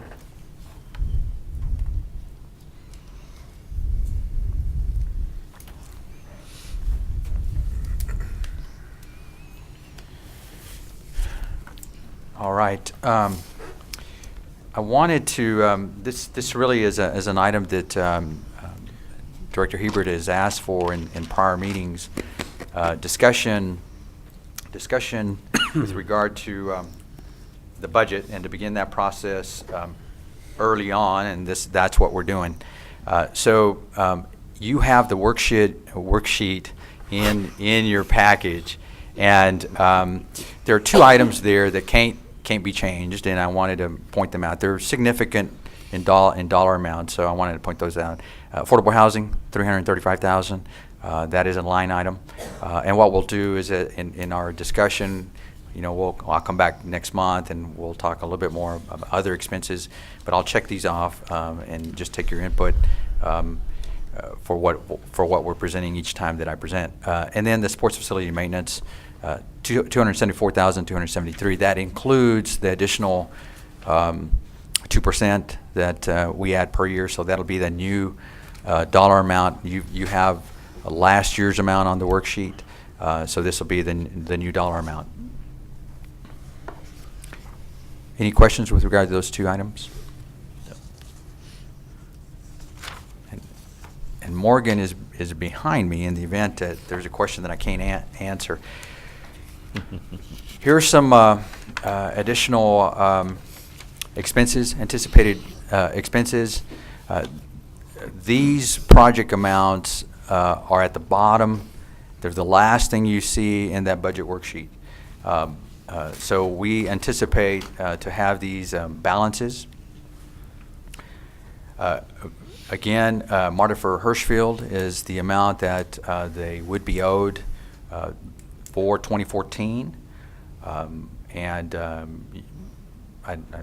You know, you understand where we're at with regard to the economic development agreement at this point, so we are working through with some differences in terms of the reconciliation of those numbers, but this is what we show we would owe as a result of those jobs created in 2014. Smith Boulevard, $414,000. MedHab is still an item that's been at that dollar amount for a couple of years now. That's what they would be entitled to, but they have not exercised their economic development agreement to seek those incentives at this point. Ethicon, we have, the reason I'm striking this out is you've had this item, this dollar amount for a couple of years now. They intended to execute the Costa DC agreement in 2012. It was never executed. What was executed was the tax rebate or tax abatement that is with the city. So they do receive their funds for that when they ask for their reimbursement. But in terms of Costa DC contract, they were going to be entitled to $300,000. They never got executed, so I've decided to eliminate that and talk to Bob about that, and I think Bob's talked to them. And so why carry it and why show it as an amount that we anticipate to pay if it's not, 2012 is a long time ago, and I'm sure that the market conditions have changed and perhaps their operations have changed, so we would have to renegotiate a new contract. So I'm eliminating that, so we'll take that off the budget worksheet. This is a balance, and we anticipate affordable housing to have. I think that's the balance that they currently have now. Is that correct, Morgan? 293. It is. Okay. So yeah, so as they're seeking payment, that number will come down. We have these balances for reclaimed water. Same situation with reclaimed water and Red Arroyo is that as they are asking for payment of those projects, those balances will be reduced. Any questions? Is there any time limit set in the agreement with MedHab by which they must start requesting? There is, and I believe that's 2018. Okay. Yeah, in 2018 is, correct me if I'm wrong, that's the year that they have to have full compliance in place. Is that true? I need to confirm that. I believe it is December of 2018, unless I'm mistaken, but I believe it's December 2018. Yeah. In fact, I think in the current facility where we have the lease agreement, it was a 3-year lease agreement with a 1-year extension on that. But in terms of creating the jobs, I believe they have until 2018.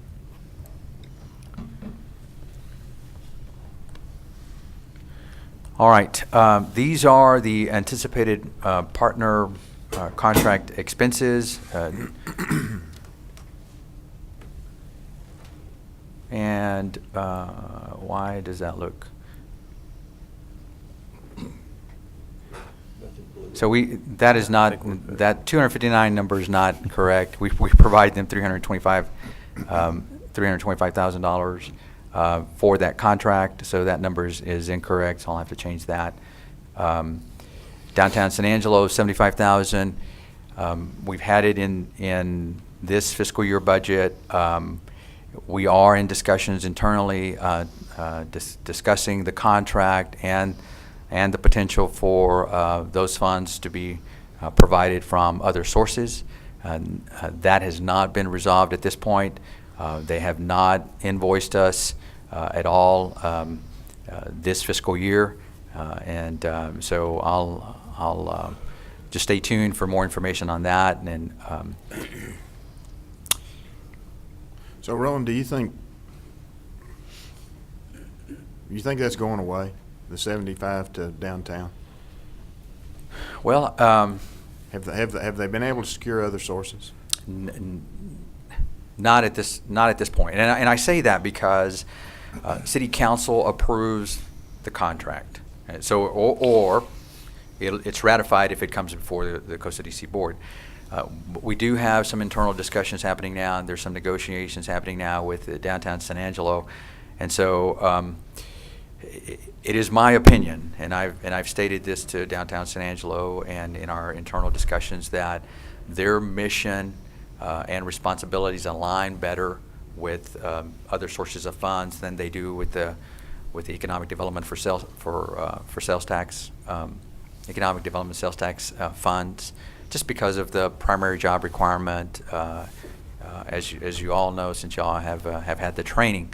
But there are other sources that align, other funding sources that align better with their mission and responsibilities. So, once we get that resolved, I should have more information for you there. So it has the potential of not being funded by Costa DC, I guess is what I'm saying. So, but it is very preliminary. All my slides do say estimated and subject to change. So as we move forward, once we get our budget much more defined, obviously I don't think Morgan gets her sales tax revenues estimations until June.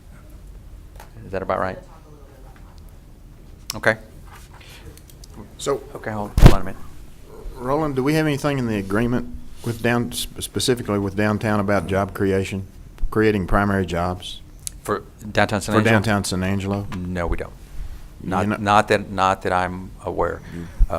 However, we have talked about, we've had discussions about creating employment centers in the downtown area, and you heard me mention that last month, that is something that I feel that is a void.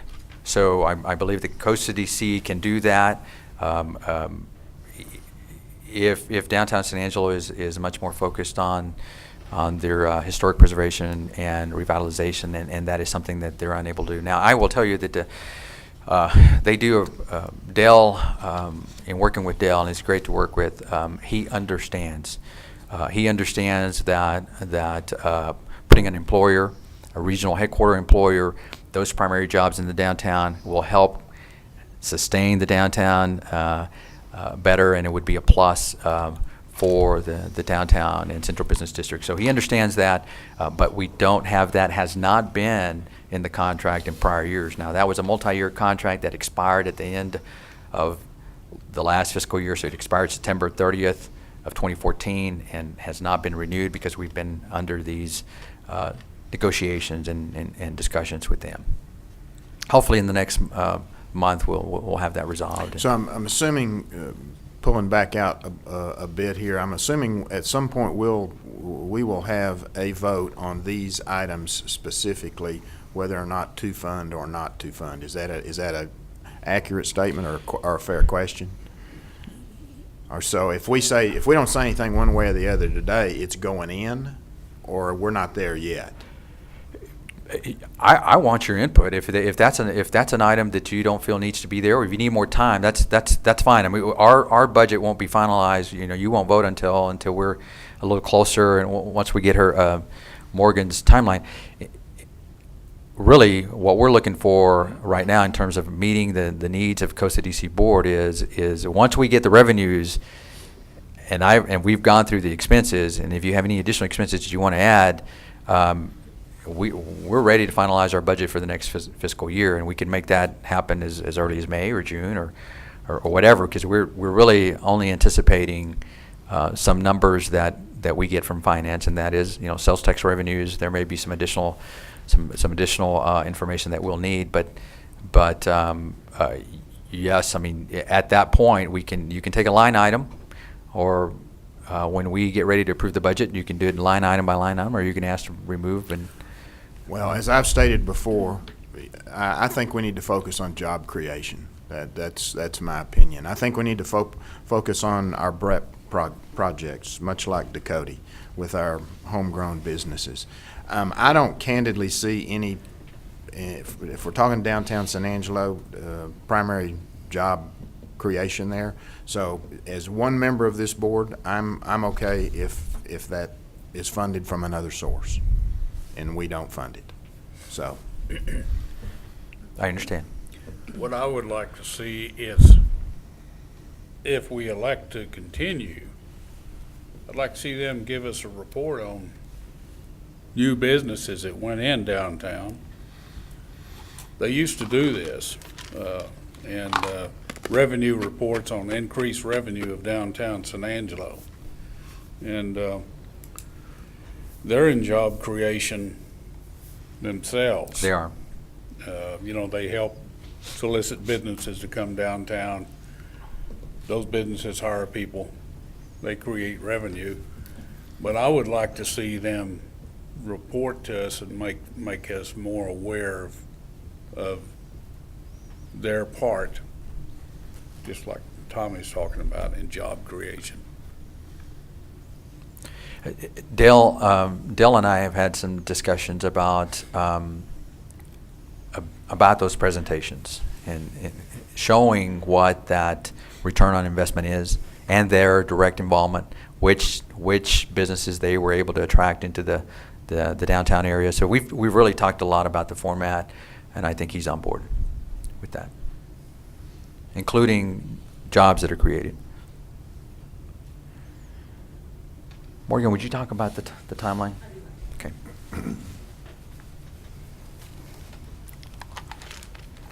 Good afternoon, Board.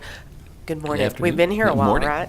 I don't want to belabor the point. I know y'all are very early in your budget process, but I wanted to kind of give you some key dates and let you know where we are in the bigger picture. March 30th, we're going to do budget kickoff, where we'll talk about the local economy and council priorities and how we're going to implement those in the budget process. And so y'all are ahead of schedule, and I think that's right on track. And with y'all meeting once a month, you certainly want to have plenty of face time with staff. So we're glad to support in that.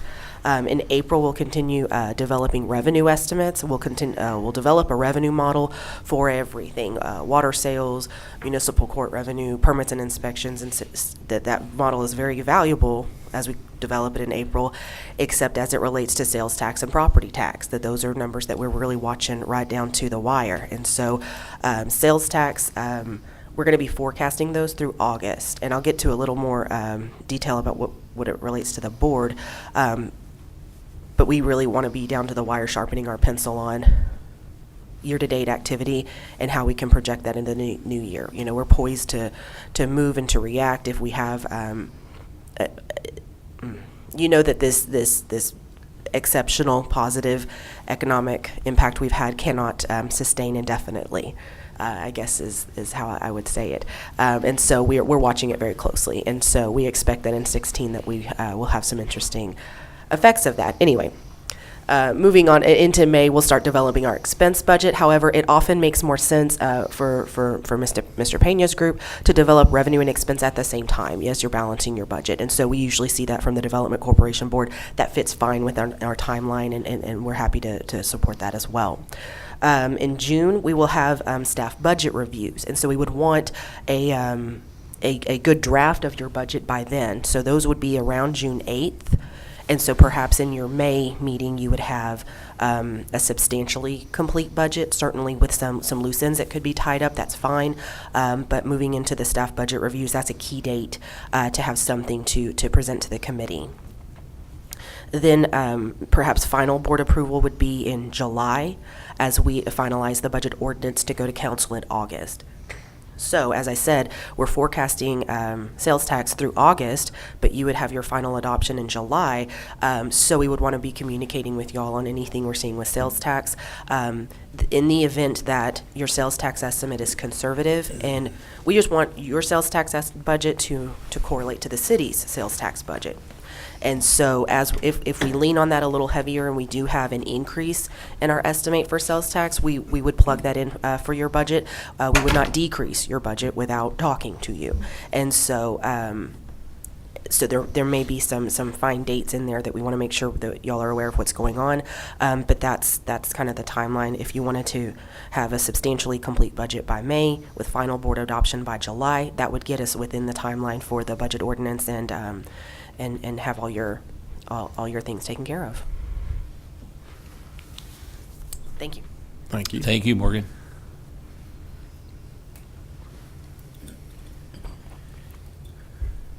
I'm trying to figure out how I came up with 259.